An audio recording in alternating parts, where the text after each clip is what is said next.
تیری چاہ میں از فروا خالد پارٹ 3۔ پھپھو یہ ٹھیک نہیں کر رہی، کسی اور سے رائے لینا تو دور کی بات، تم سے بھی تمہاری مرضی تک پوچھنا گوارا نہیں کیا۔ یہ غلط بات ہے، بہت غلط۔ تم ہر بار کی طرح خاموش نہیں رہو گی، اور یہ تمہاری پوری زندگی کا معاملہ ہے۔ ان لوگوں کو جب سے اس بات کا پتہ چلا تھا وہ سب ہی غم و غصے کا شکار تھی۔ سویرا کا بس نہیں چل رہا تھا، جا کر رقیہ بیگم کو جھنجھوڑ کر رکھ دے۔ میں خاموش نہیں رہنا چاہتی، مگر میرے بولنے کا کیا فائدہ ہوگا؟ کون سا میری سنی جائے گی؟ مجھے سمجھ نہیں آ رہا کیا کروں۔ مجھے نہیں کرنی کسی بھی ایسے ویسے شخص سے شادی، لیکن گھر میں کون میری بات سنے گا؟ سب نے میرا انکار سن کر دوہرا ذلیل کرنا ہے مجھے، بلکہ اسی وقت نکاح پڑھوا کر کسی ایرے گہرے کے ساتھ رخصت کر دینا ہے۔ دل کی حالت قابل رحم تھی۔ ہر بات کا چٹکیوں میں حل ڈھونڈنے والی آج اتنی نا امیدی کا شکار کیوں ہے؟ تمہاری شاگردی میں رہ کر میں بھی کافی ذہین ہو گئی ہوں۔ میرے پاس ایک بہت زبردست آئیڈیا ہے۔ لائبہ کی بات پر وہ تینوں اس کی جانب متوجہ ہو گئی تھی۔ تمہارے انکار کرنے سے مسئلہ بنے گا نا؟ اگر لڑکے والے ہی انکار کر دیں پھر؟ لائبہ کے آئیڈیا پر ان سب کی آنکھیں روشن ہوئی تھی۔ یہ تو واقعی بہت کمال آئیڈیا ہے۔ جب دل خود اسے انکار کرے گی تو وہ بھی آگے سے انکار کر دے گا۔ دل کا کہیں کوئی نام نہیں آئے گا، نمبر کہاں سے آئے گا؟ تم لوگ بھی نہ جانے کیا کیا پلان کر رہی ہو۔ دل نے مایوسی سے چہرہ جھکا لیا تھا۔ تم نمبر کی ٹینشن نہ لو، وہ میں لا کر دوں گی۔ تم بس یہ سوچو کہ تمہیں اس شخص سے کیا بات کرنی ہے۔ لائبہ اس کی مشکل آسان کرتی اسے نمبر لانے کا یقین دلاتی باہر نکل گئی تھی۔ زرینہ خالہ کی بیٹی سے اس کی اچھی دوستی تھی، وہ بات صحیح اس سے نمبر نکلوا سکتی تھی۔ سلین اپنی جگہ شوق کی کیفیت میں ابتہاج کا یہ جارحانہ عمل دیکھ رہی تھی، جو نہایت ہی سکون سے قاسم کی کال کٹ کر کے اس کا موبائل سوئچ آف کر چکا تھا۔ یہ کیا بدتمیزی ہے مسٹر ابتہاج؟ آپ کی ہمت کیسے ہوئی میرا موبائل فون چھیننے کی؟ سلین سے اس کا یہ حاکمانہ انداز برداشت نہیں ہوا تھا، نہ ہی وہ ایسے برتاؤ کی عادی تھی۔ میری ہمت تو بہت کچھ کرنے کی ہے، بشرطیہ آپ سہ پائیں۔ ابتہاج کے اس بدلتے لب و لہجے پر سلین کے خوف میں مزید اضافہ ہو گیا تھا۔ اس نے نظر اٹھا کر ابتہاج کی جانب دیکھا، جس کے چہرے کے تاثرات پہلے سے کافی ڈھیلے پڑ چکے تھے، مگر آنکھوں کی وحشت اب بھی ویسی ہی برقرار تھی۔ کچھ یاد آتے سلین کی نظر اس کے بازو کی جانب پڑی تھی جس پر گولی لگی تھی، جہاں پٹی تو بندھی ہوئی تھی، مگر ابتہاج اس بات کی پرواہ کیے بغیر اسی بازو سے ڈمبل اٹھانے کے لیے نیچے جھکا تھا۔ آپ کو چوٹ لگی ہے، یہ کیا کر رہے ہیں آپ کو بازو ہلانا نہیں چاہیے اور آپ یہ اتنا ویٹ اٹھا رہے ہیں۔ سلین خود بھی سمجھ نہیں پائی تھی کہ اچانک اسے کیا ہوا تھا۔ اپنے موبائل والی بات فراموش کرتی وہ بے اختیار اس کی فکر میں بولی پڑی، جس پر ابتہاج نے کافی حیران نظروں سے اسے گھورا، اچھا خاصا شرمندہ بھی کر دیا تھا۔ میڈم، میری آدھی سانس بھی رہ جائے گی، میں تب بھی اپنی ایکسرسائز کرنا نہیں چھوڑوں گا۔ یہ ایک گولی تو بہت ہی معمولی سی بات ہے، نشہ ہے یہ میرا۔ ابتہاج نے اسے تیکھے لہجے میں جواب دیتے اسی ہاتھ سے ڈمبل اٹھا لیا تھا، جسے دیکھ سلین کو اپنے بازو میں درد ہونی شروع ہو چکی تھی۔ پاگل انسان، لوہے کا تو نہیں بنا ہوا، اسے درد بھی نہیں ہوتا؟ سلین اسے اپنے کام میں مصروف دیکھ کر منہ ہی منہ میں بڑبڑائی تھی، جو کہ بآسانی ابتہاج کے کانوں میں پہنچ چکی تھی۔ اس نے سننے کی حس کچھ زیادہ ہی تیز تھی۔ ٹھیک کہا آپ نے، اب تک میرا وجود لوہے کا ہی بن چکا ہے اور اس کے سینے میں موجود دل پتھر کا ہے۔ ابتہاج کے جواب پر سلین کی آنکھوں میں ناچتی وحشت دیکھی گئی تھی۔ پچھلے 3 ملاقاتوں میں اس نے شخص کو ایک بار بھی مسکراتے نہیں دیکھا تھا، جیسے مسکرانا جانتا ہی نہ ہو۔ آپ کے بازو سے خون نکل رہا ہے، پلیز آپ واپس رکھ دیں اسے۔ سلین کو اس عجیب و غریب انسان کی بالکل بھی سمجھ نہیں آ رہی تھی، جو بے حس ہونے کے ساتھ ساتھ ایک نمبر کا ضدی بھی تھا۔ سلین کوشش کے باوجود خود کو اس کی جانب متوجہ ہونے سے روک نہیں پا رہی تھی۔ ابتہاج کا خون بہتا دیکھ سلین کی آنکھیں نم ہوئی تھی۔ جب سے اس نے اپنی ماما کا خون میں لت پت وجود دیکھا تھا، اس وقت سے ذرا سا خون دیکھ کر وہ بری طرح سے خوفزدہ ہو جاتی تھی۔ اس وقت بھی اس کا یہی حال تھا۔ ابتہاج کا زخم تازہ تھا، جس بے دردی سے وہ اس کو اوپر نیچے موو کر رہا تھا۔ بینڈیج خراب ہو جانے کی وجہ سے خون نکل کر اس کے بازو کو تر کر گیا تھا۔ Are you okay? زرد چہرہ لیے ہونٹوں پر ہاتھ رکھ کر آنسو بہاتا دیکھ کر ابتہاج تشویش کے عالم میں اس سے مخاطب ہوا تھا۔ آپ کا خون؟ سلین سے بات پوری ہی نہیں ہو پا رہی تھی، اس کا چہرہ آنسو سے بالکل بھیگ چکا تھا، جسے دیکھ اتنے سالوں بعد ابتہاج لغاری کو دل میں تکلیف محسوس ہوئی تھی۔ اس کی آنکھوں میں وحشت کی جگہ سلین کے لیے فکر واضح ہوئی تھی۔ ہر بات میں اپنی منمانی کرنے والا ان آنسوؤں کے آگے بے بس پڑتا نظر آ رہا تھا۔ اٹس اوکے، میں اسے صاف کرتا ہوں، ابھی آپ ریلیکس کریں۔ ابتہاج اس کی کنڈیشن کے پیش نظر نرمی سے بولا تھا، جو اس کی بات سمجھنے کے بجائے ویسے ہی خوفزدہ نظروں سے دیکھتی باہر نکل گئی تھی۔ اسے ابتہاج سے اپنا موبائل لینے کا ہوش بھی نہیں رہا تھا۔ یہاں کھڑے اسے یہی محسوس ہو رہا تھا کہ وہ ابھی ہوش سے بیگانہ ہو کر گر جائے گی۔ ابتہاج لب بھینچے خاموشی سے اسے جاتا دیکھ ڈریسنگ روم کی جانب بڑھ گیا تھا۔ دل ہاتھ میں موبائل تھامے شش و پنج میں مبتلا تھی، کال کرے یا نہیں، کہیں اس کی وجہ سے کوئی پرابلم نہ ہو جائے۔ اس سے بڑی پرابلم میری زندگی میں کیا ہو سکتی ہے؟ اللہ کا نام لے کر کرتی ہوں فون، جو بھی ہوگا دیکھا جائے گا۔ دل آخر کار ایک فیصلے پر پہنچتے نمبر ڈائل کرتی فون کان سے لگا گئی تھی۔ یہ نمبر اسے زرینہ خالہ کی بیٹی صدف نے ہی چرا کر دیا تھا۔ زرینہ خالہ اپنی ڈائری میں ساری انفارمیشن رکھتی تھی۔ میں نے اس شخص کا نام تو پوچھا ہی نہیں صدف سے۔ اف ہو، دل اپنے بھلکڑ پن پر خود کو کوستی دوسری جانب جاتی بیل سن رہی تھی، جب کچھ سیکنڈز بعد کال اٹینڈ ہوتے ہی بہت ہی مصروف سی آواز اس کے کانوں میں گونجی تھی، جو دل کو کچھ جانی پہچانی سی لگی تھی، مگر پھر اس خیال کو جھٹکتے وہ مقابل کی جانب متوجہ ہوئی تھی، جو اتنی عجلت میں لگ رہا تھا جیسے اس کی ٹرین چھوٹ رہی ہو۔ مجھے آپ سے ضروری بات کرنی ہے، پلیز میری بات سنے بغیر کال مت کاٹیے گا۔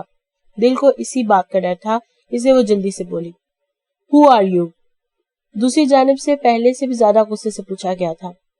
میرا نام دل ہے، میرا مطلب دل اویز ہے، میں وہی لڑکی ہوں جس سے آپ کا رشتہ طے ہوا ہے، مگر پلیز مجھے آپ سے شادی نہیں کرنی۔ دیکھیے، آپ پلیز برا مت منائیے گا، میں آپ کو ریجیکٹ بالکل نہیں کر رہی، دراصل میں اپنے کزن کو لائک کرتی ہوں، ہم لوگ ایک دوسرے سے ہی شادی کر، پلیز آپ یہ رشتہ ختم کر دیجئے، آپ کا بہت بڑا احسان ہوگا مجھ پر۔ دل ایک ہی سانس میں بولتی اپنی ساری بات بیان کر گئی تھی، جبکہ دوسری جانب اس کی بات سن کر گہری خاموشی چھا گئی تھی۔ ہیلو، آپ سن رہے ہیں نا میری بات؟ دل نے موبائل کان سے ہٹا کر اسکرین کی جانب دیکھا تھا۔ اگر اپنے کزن سے اتنی محبت کرتی ہیں تو خود انکار کیوں نہیں کر دیتی؟ مقابل کا لہجہ اسے مذاق اڑاتا معلوم ہوا تھا۔ میری بات یہاں کوئی نہیں سن رہا، میں تو کتنی بار انکار کر چکی ہوں۔ دل کا لہجہ بے چارگی سے بھرا تھا۔ اگر میں نہ انکار کروں تو؟ ایک اور سوال دگا گیا تھا۔ دل دانت پستے رہ گئی تھی۔ عجیب فضول انسان تھا، پہلے بات سننے کو تیار نہیں تھا اور اب اوٹ پٹانگ سوال کیے جا رہا تھا۔ تو کیا آپ ایک ایسی لڑکی سے شادی کرنا پسند کریں گے جس کے دل میں کوئی اور ہو؟ دل نے بھی اسی کی طرح کا جواب دینے کے بجائے سوال کیا تھا۔ مجھے کوئی اعتراض نہیں، مگر آپ ایک ایسے بزدل انسان کی خاطر یہ سب کر رہی ہیں جو اپنی محبت کے لیے سٹینڈ بھی نہیں لے سکتا، جس کی وجہ سے آپ کو اتنا بڑا رسک لینا پڑ رہا ہے۔ اس کے جواب نے دل کو جی جان سے جلا کر رکھ دیا تھا۔ میرے لیے کیا اچھا ہے اور کیا نہیں میں اچھی طرح سے جانتی ہوں، آپ کو صرف اتنا کہنے کے لیے کال کی ہے کہ آپ اس رشتے سے انکار کرتے ہیں۔ دل کو یہ انسان عجیب دماغ کا لگا تھا، اسے اپنی بات بنتی نظر نہیں آ رہی تھی۔ سیم ہیئر، میں بھی جانتا ہوں میرے لیے کیا اچھا ہے، اس لیے میں اس رشتے سے انکار نہیں کروں گا۔ اب میری شادی آپ سے ہی ہوگی، ملتے ہیں پھر 2 دن بعد نکاح میں۔ اور ہاں، آج تک کسی کی ہمت نہیں ہوئی زورین شاہ کو ریجیکٹ کرنے کی، یہ نکاح اس گستاخی کی سزا ہوگا۔ تھوڑی دیر پہلے میں خود ہی اس رشتے سے انکار کرنے والا تھا، مگر اب نہیں، اب تو اگر تمہارے گھر والے انکار کریں گے تب بھی یہ نکاح ہوگا۔ دل یہ بات سنتی ساکت سی اپنی جگہ پر بیٹھی رہ گئی تھی، اسے لگ رہا تھا کسی نے اس کے کانوں میں پگھلا ہوا سیسا اونڈیل دیا ہو۔ اس کا نکاح زورین شاہ سے ہو رہا تھا، اس گھمنڈی اور 1 نمبر کے کھر دماغ شخص سے۔ وہ بنا نام جانے کال کرنے کی اتنی بڑی غلطی کیسے کر سکتی تھی؟ دل اپنی بے وقوفی پر ہاتھوں میں چہرہ گرائے پھوٹ پھوٹ کر رو رہی تھی۔ وہ شخص اب صرف ضد میں اس سے نکاح کرنے جا رہا تھا، جس کی مدت 1 دن یا 1 ہفتے بھی ہو سکتی تھی۔ قلب سے سوچتی اپنی بدقسمتی پر رونے کے سوا اس کے پاس اب کوئی چارہ نہیں رہ گیا تھا۔ دلاویز کی اس غیر متوقع کال نے اسے ایک پل کے لیے حیران کر دیا تھا، مگر اس کی پوری کہانی سن کر زورین کو اسے تپانے میں بہت مزہ آیا تھا۔ وہ خود بھی نہیں سمجھ پایا تھا کہ اس لمحے کے زیر اثر وہ دل کو وہ سب باتیں بول گیا تھا۔ اس نے کال بند کرتے منزہ سے لڑکی کی تصویر مانگی تھی۔ دل کی آواز اور انداز سے اسے یقین تو ہو چکا تھا یہ وہی لڑکی ہے، مگر وہ ایک بار تصدیق کرنا چاہتا تھا۔ اگلے چند سیکنڈز بعد منزہ کی بھیجی گئی تصویر دیکھ کے اس کے ہونٹوں پر ایک پراسرار سی مسکراہٹ بکھر گئی تھی۔ پہلے دن سے ہی اسے اس لڑکی میں ایک اکڑ دکھائی دی تھی، جسے ختم کرنے کا اسے اب موقع مل چکا تھا۔ دلاویز نے ہر بار اس کی ذات کی نفی کی تھی، اس جیسے مغرور شخص کی انا کو ٹھیس پہنچانے کی کوشش کی تھی۔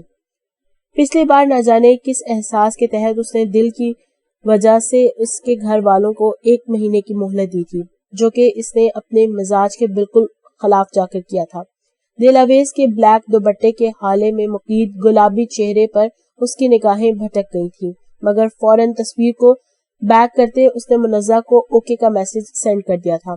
ایک ایسی ہی مڈل کلاس لڑکی اس کے ساتھ سوٹیبل تھی، جسے اس میں کوئی انٹرسٹ نہ ہو اور نہ ہی وہ اس کی لائف میں دخل اندازی کر سکے۔ دلاویز اسے شادی جیسی یہ فارمیلٹی نبھانے کے لیے بالکل پرفیکٹ لگ رہی تھی، مگر وہ خود بھی اس بات پر غور نہیں کر پایا تھا کہ پہلے جس رشتے کے لیے وہ سختی سے انکار کر رہا تھا اب اتنی جلدی کیسے مان گیا تھا۔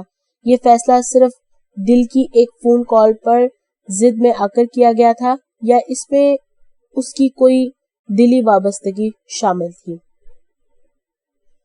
میم، وہ باہر ابتحاج لغاری ملنے آئے ہیں آپ سے۔ سلین پورے انہماک سے فائلوں پر جھکی اپنے کام میں مصروف تھی جب صبا کی اطلاع پر پین اس کے ہاتھ سے چھوٹ کر نیچے گرا تھا۔ دل زور سے دھڑک اٹھا تھا۔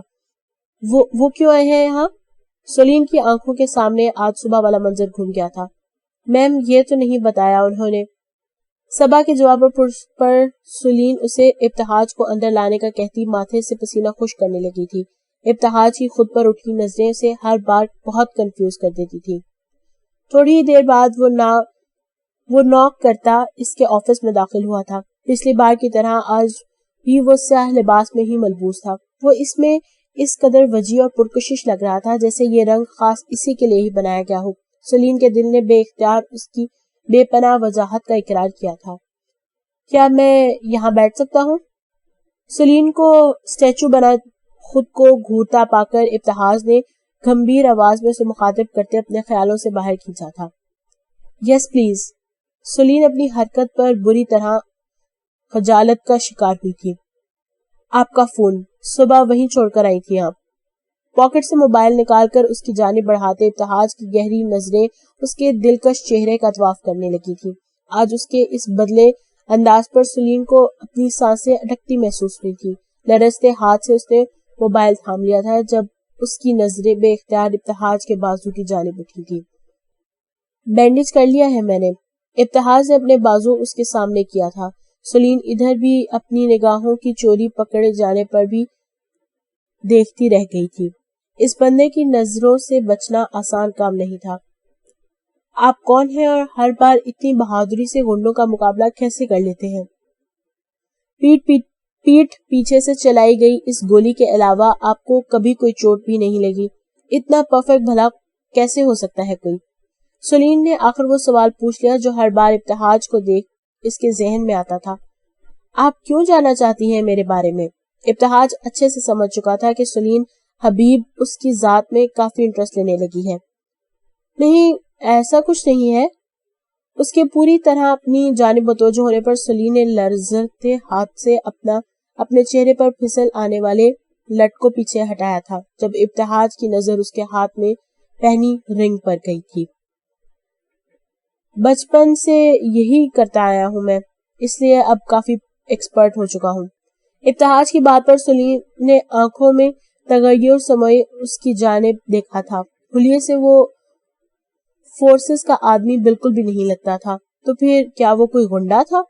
سلیم کی آنکھوں میں ابھرتی تحریر پڑھتے ابتہاج کی آنکھیں نہ جانے کتنے عرصے بعد مسکرائی تھی۔ سلیم بھی کچھ پل کے لیے مبہوت رہ گئی تھی۔ اس کی مسکراتی آنکھیں سلیم کو اپنے سحر میں جکڑ گئی تھی۔ وہ کچھ اور دیکھنے کے قابل ہی نہیں رہی تھی۔ آج اسے اس بات پر یقین ہو گیا تھا کہ یہ انسان نہیں کوئی جادوگر تھا جو کسی کو بھی اپنے طلسم میں جکڑ سکتا تھا۔ اسے کہیں زیادہ خطرناک ہوں میں، جتنا آپ سمجھ رہی ہیں۔ ابتہاج نے اس کی خوفزدہ آنکھوں میں جھانکتے مزید ڈرایا تھا۔ ان ہرنی آنکھوں نے اس کے پتھر دل پر پہلا وار کر دیا تھا۔ سلیم اس سے پہلے اس کی بات کا جواب دیتی جب دروازہ ناک ہونے کی آواز آئی تھی۔ سلیم کی اجازت دینے پر قاسم اسے سلام کرتا اندر داخل ہوا تھا۔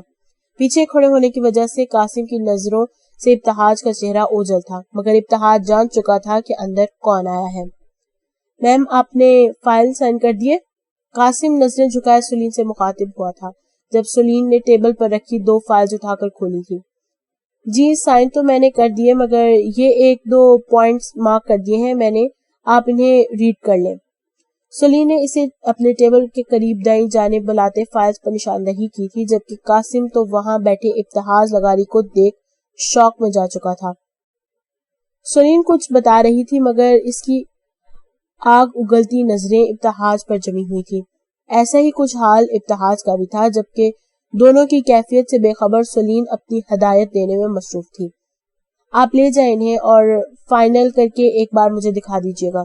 سلیم نے فائلز قاسم کی جانب بڑھائی تھی، جب صرف ابتہاج کو دکھانے کی خاطر قاسم نے فائل کے ساتھ ساتھ سلیم کے ہاتھ کو بھی ٹچ کیا تھا، جسے سلیم کو غیر ارادی حرکت سمجھ کر ہاتھ کھینچ گئی تھی، مگر ابتہاج کو قاسم کی یہ گھٹیا حرکت آگ بگولا کر گئی تھی۔ قاسم نے ابھی وہاں سے ہٹنے کے لیے قدم بڑھائے ہی تھے جب ابتہاج نے کچھ سیکنڈز پہلے ویٹر کی لائی گئی گرم ابلتی چائے ہاتھ مار کر پاس سے گزرتے قاسم کے ہاتھ پر الٹ دی تھی۔ اوہ نو، قاسم آپ ٹھیک ہیں؟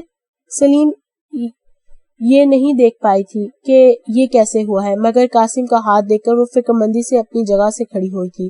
اس کا یہ بے اختیار انداز ابتہاج کو آگ لگا گیا تھا۔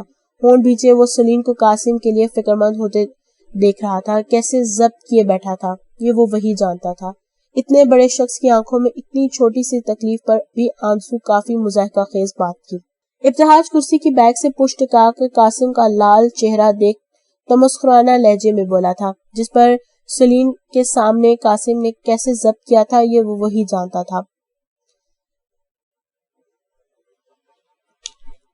اٹس اوکے میم، میں ٹھیک ہوں۔ قاسم سلیم کے اس قدر فکر مندانہ انداز پر نرمی سے کہتا غسیلی نظروں سے ابتہاج کو دیکھتا وہاں سے نکل گیا تھا۔ آپ کو اگر درد نہیں ہوتا تو اس کا مطلب ہے ہر انسان آپ کی طرح بے حس ہے۔ سلیم کو ابتہاج کا قاسم کی تکلیف پر مذاق بنانا بہت برا لگا تھا۔ ابتہاج نے بہت غور سے اس کے پھولے گال اور نتنوں کو دیکھا تھا۔ وہ اس لمحے غصہ کرتی بہت کیوٹ لگ رہی تھی۔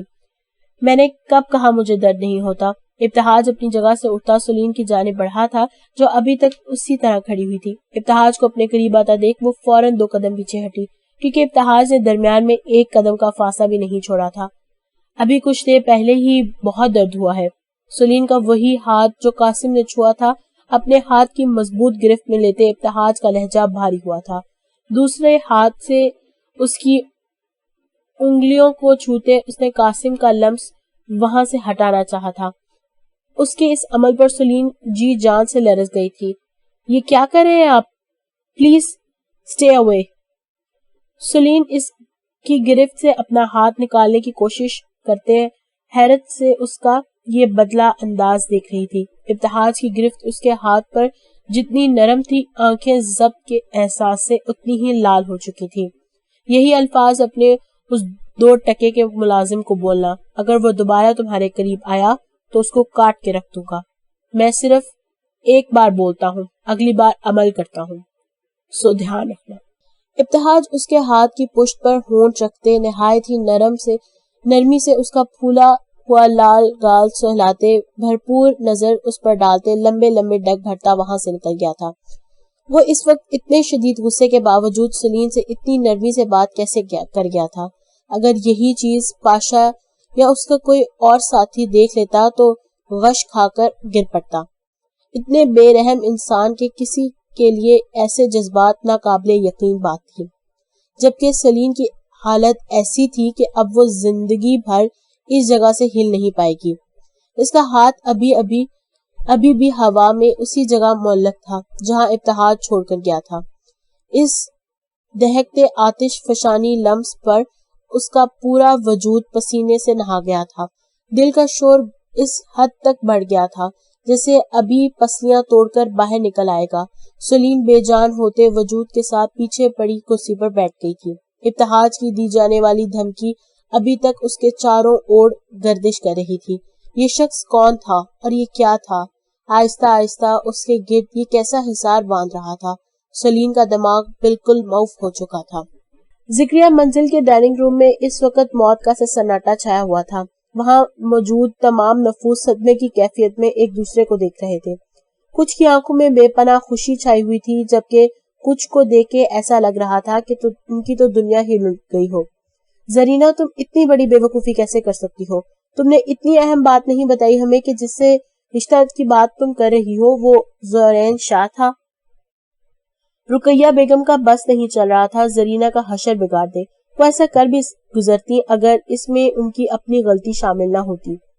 آپا، آپ کیسی باتیں کر رہی ہیں؟ میں نے تو آپ کو بتانا چاہا تھا۔ آپ نے ہی اس معصوم بچی کو سر سے اتارنے کی اتنی جلدی کی تھی کہ آپ نے میری بات بھی نہیں سنی۔ میرا اس بات میں کوئی قصور نہیں ہے۔ میں نے آپ کو یہ بھی بتایا تھا کہ آپ لوگوں کا ان سے کوئی جوڑ نہیں، مگر آپ اس سے زیادہ کچھ سننے کو تیار ہی نہیں ہوئی۔ آپ کے دل کو تو یہی بات بھا گئی کہ لڑکا پہلے سے شادی شدہ ایک بچے کا باپ ہے۔ زرینہ خالہ ذرا سا بھی لحاظ رکھے بغیر سب گھر والوں کے سامنے اصل بات رکھ گئی تھی، جس پر وہاں دل کی حامی تمام ینگ پارٹی نے تعصب بھرے نظروں سے ان کی جانب دیکھا تھا۔ رقیہ بیگم اپنا ماتھا پیٹ گئی تھی۔ اسے یہی لگا تھا کہ زرینہ نے بے جوڑ اس سینس میں کہا ہے کہ لڑکے والے شاید بہت غریب تھے، مگر وہ اس بات سے بالکل انجان تھے کہ شہزادوں کسی آن بان اور حیثیت رکھنے والا شخص دل کا ہسبینڈ بنے گا۔ اونچے گھر آنوں میں خاندان کی کئی لڑکیاں بیاہی گئی تھی، مگر ان کے سسرال والے اتنے ویل آف اور رچ نہیں تھے۔ ان کا سٹیٹس زورین شاہ کے مقابلے میں کچھ نہیں تھا۔ شہلا کی بیٹی اتنی اچھی جگہ بیاہی جا رہی تھی، یہ بات ہضم کرنا رقیہ بیگم کے لیے کافی مشکل ہو رہا تھا۔ آپ کو کیا لگا تھا پھپھو؟ جتنی مرضی گھٹیا پلاننگ کر لیں گی، دل کے ساتھ ویسا ہی ہوگا۔ بھول گئی اس پروردگار کو جو 70 ماؤں سے بڑھ کر پیار کرتا ہے انسان سے؟ دل کے پاس اس کی فکر کے لیے اس کی سگی ماں نہیں مگر اس کا اللہ تو ہے نا، جس نے اس کے خلاف چلنے والی آپ کی چال آپ پر ہی الٹ دی۔ میں جانتی ہوں اب آپ انکار کرنا چاہیں گی اس رشتے سے، مگر زورین شاہ کو انکار کر کے کہیں آپ لوگ ہی نہ پھنس جائیں۔ غصے میں آ کر وہ کہیں 1 مہینے کی دی گئی مہلت ہی نہ چھین لے۔ انکار کر کے زورین شاہ سے دشمنی مول لینے والی بات ہے۔ دل کے لیے اتنا اچھا ہوتا دیکھ سویرا کا دل خوشی سے جھوم اٹھا تھا، مگر ساتھ ہی اپنے بڑوں کی ذہنیت کے بارے میں جان کر اسے بہت دکھ ہوا تھا۔ تو پھر اب کیا کروں میں؟ انکار کر دوں یا کل نکاح ہوگا؟ زرینہ نے ان سب کے زخموں پر نمک چھڑکتے سوال کیا تھا۔ زرینہ جب بھی یہاں آئی تھی، رقیہ بیگم ہر بار اسے دل کے لیے کوئی برے سے برا رشتہ تلاش کرنے کو کہتی۔ زرینہ ان کی بات پر حامی بھرنے کے باوجود خود کو ایسا کرنے کو تیار نہیں کر پاتی تھی۔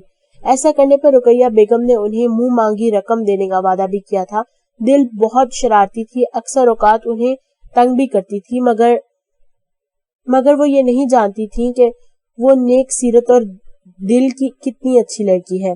ان کا دل اس معصوم محرومیوں میں پلی لڑکی کے ساتھ غلط کرنے کے لیے کسی صورت نہیں مانتا تھا، جبکہ ان کی اپنی بیٹی بھی اسی عمر کی تھی۔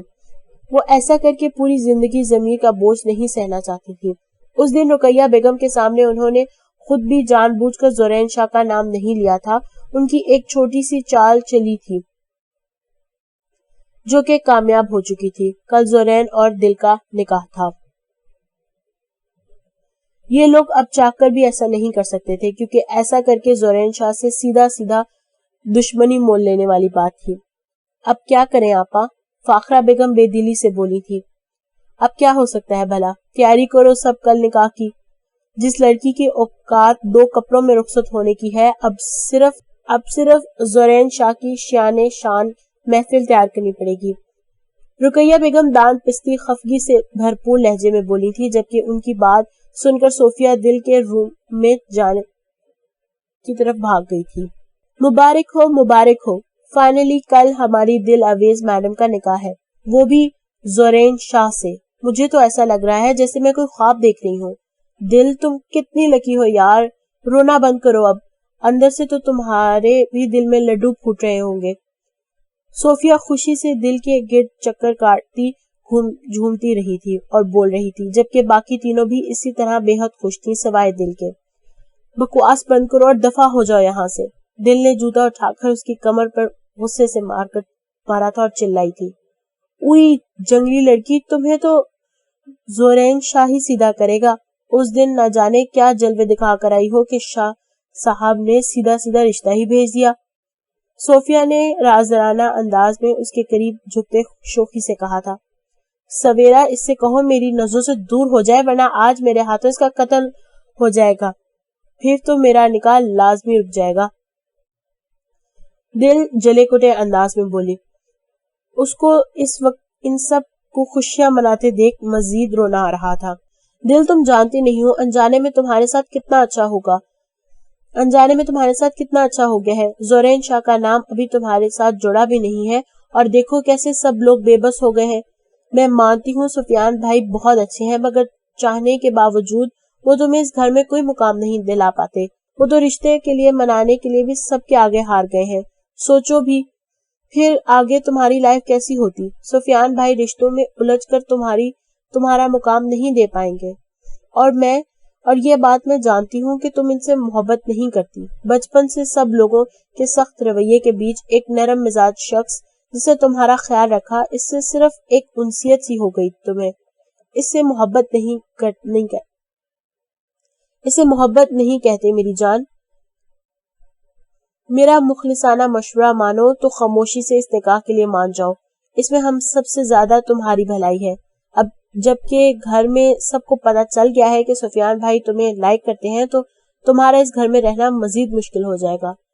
سویرا اس کے قریب بیٹھی محبت سے اس کا ہاتھ تھامے سمجھا رہی تھی، دل نم آنکھیں لیے بے بسی سے اس کی جانب دیکھ رہی تھی۔ وہ اسے کیا بتاتی کہ جس انسان کی وہ اتنی تعریفیں کر رہی ہے وہ اتنا اچھا بالکل بھی نہیں ہے۔ وہ سخت ناپسند کرتا تھا اس کے گھر والوں کو، صرف ضد میں آ کر ہی اس سے شادی کرنے والا تھا۔ زیادہ ٹینشن اس کو اسی بات کی تھی، جس شخص کو وہ 1 منٹ برداشت نہیں کر سکتی تھی، اس سے شادی کرنا اس سے بھی زیادہ بڑا عذاب لگ رہا تھا۔ تو آخر ابتحاج لغاری رہا ہو ہی گیا اور ہمیں خبر بھی نہیں ہوئی۔ میں بھی کہوں اچانک ایسا کون سا مائی کا لال پیدا ہو گیا جو ہر بار اتنی بے دردی سے میرے آدمیوں کو پیٹ کر خالی ہاتھ لوٹ رہا ہے۔ اپنے کرل کیے بالوں کو انگلی میں لپیٹتے وہ ہونٹوں پر پراسرار مسکراہٹ سجائے بولی تھی، ہاں اپنی پوری سزا کاٹے بغیر نکلا ہے وہ۔ اتنے سال جیل میں گزارنے کے بعد بھی ویسا ہی اکڑو ہے۔ جتنا بڑا نقصان کر کے وہ ہمارا گیا تھا، دل تو چاہ رہا تھا دیکھتے ہی گولی مار دوں اسے۔ اسپیکر پر نفرت میں ڈوبی زہر خند آواز سن کر اس عورت کی مسکراہٹ مزید گہری ہو گئی تھی۔ اوہو، اتنی جلدی بھی کیا ہے، ہمیں اسے مارنے کی ضرورت نہیں ہے۔ اس کا غصہ ہی اس کا سب سے بڑا دشمن ہے۔ اس کے اتنے سال جیل میں رہنے کی وجہ بھی یہی تھی، اور اب آگے بھی یہ غصہ ہی اسے مزید تباہ کرے گا۔ ابتحاج لغاری کی ساری باتوں سے واقف تھی وہ۔ مقابل موجود قاسم اس کی بات سن کر مسکرایا تھا۔ اس کمزوری کے ساتھ ساتھ ایک اور کمزوری بھی پتہ چل گئی ہے مجھے، جسے ابتحاج لغاری کو تڑپانے میں بہت مزہ آئے گا۔ کچھ یاد آتے قاسم کا غصہ کافی حد تک کم ہوا تھا۔ کہیں اس کمزوری کا نام سلین حبیب تو نہیں؟ اب کی بار وہ عورت خباثت سے کہکا لگا گئی تھی، جس کا قاسم نے پورا ساتھ دیا تھا۔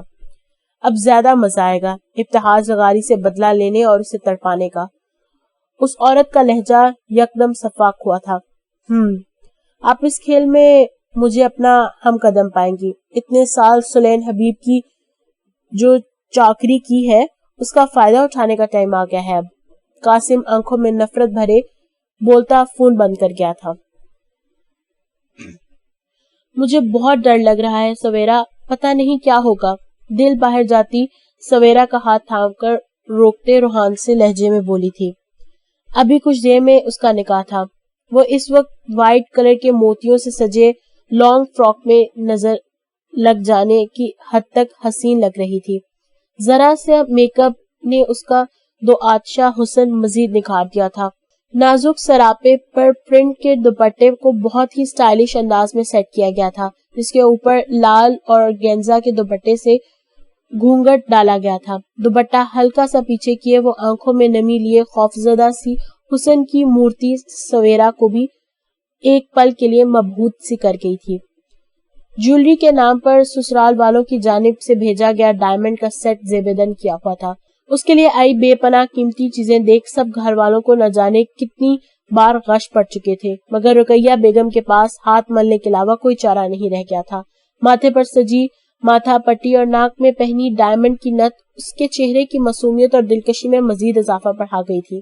نازک ملائم ہونٹوں پر سجی لال لپسٹک اس کی ہوش ربا حسن کی رانائیوں کو مزید بڑھا گئی تھی. تمہارے شاہ صاحب کی خیر نہیں آج. بہت افسوس ہونے والا ہے انہیں اس بات پر کہ رخصتی آج کیوں نہیں رکھی انہوں نے. لائبہ اسے چھیڑتے ہوئے بولی تھی. تم سب دور ہو جاؤ میری نظروں سے, شکل دکھانے کی بالکل بھی ضرورت نہیں. سمجھ رہی ہوں میں تم لوگوں کی اس خوشی کو, مجھ سے جان چھوٹ رہی ہے نا. دل ان سب کے مسکراتے چہروں کو دیکھتی دل برداشتہ سی فراک دونوں ہاتھوں میں تھامے اپنی جگہ سے اٹھی تھی, جبکہ اس کے روٹنے والے انداز پر ان سب کی ہنسی میں مزید اضافہ ہوا تھا. وہ سب دل کے اچھے مستقبل کے لیے پر امید تھی. کم از کم ان کے خود غرض گھر والوں سے تو جان چھوٹ رہی تھی نا. کہاں جا رہی ہو, اتنی جلدی ہے اپنے شاہ جی کے پاس جانے کی؟ صوفیہ کی زبان میں ایک بار پھر کھجلی ہوئی تھی. جہنم میں. دل دانت پس کر جواب دیتی واش روم میں چلی گئی تھی, جبکہ وہ سب پیار بھری مسکراہٹ اس پر اچھالتی برائڈل روم سے باہر نکل گئی تھی. زرین نے اس کے گھر والوں کو کوئی بھی ارینجمنٹ کرنے سے منع کرتے نکاح کے فنکشن کے لیے شہر کا سب سے مہنگا ترین ہال بک کروایا تھا. وہ اچھے سے جانتا تھا یہ لوگ چاہے جتنے بھی کوشش کر لیں اس کے سٹینڈرڈ تک فنکشن آرگنائز نہیں کروا سکتے. فنکشن میں اس کا سارا سوشل سرکل انوائٹڈ تھا. وہ اپنی ریپوٹیشن کو لے کر کوئی رسک نہیں لینا چاہتا تھا. ذکریہ منزل کے سبھی لوگ یہی سمجھ رہے تھے کہ اس نے یہ سب ان کے خیال سے کیا ہے, لیکن دل یہاں کی لوکیشن اور اتنے اعلیٰ پیمانے پر کیا گیا ارینجمنٹ دیکھ کر ہی سمجھ گئی تھی کہ زرین شاہ نے یہ سب اچھائی میں بالکل بھی نہیں کیا. اس مغرور انسان نے صرف اپنے سٹیٹس کی وجہ سے کیا ہے یہ. زرین شاہ کی سوچ سے وہ اب اچھی طرح واقف ہو چکی تھی, مگر چاہ کر بھی اس نکاح سے انکار نہیں کر سکتی تھی جب ہمیشہ اس کا خیال رکھنے والا سفیان بھی اس کا ساتھ چھوڑ گیا تھا. کسی اور سے بھلا وہ کیا امید کر سکتی تھی.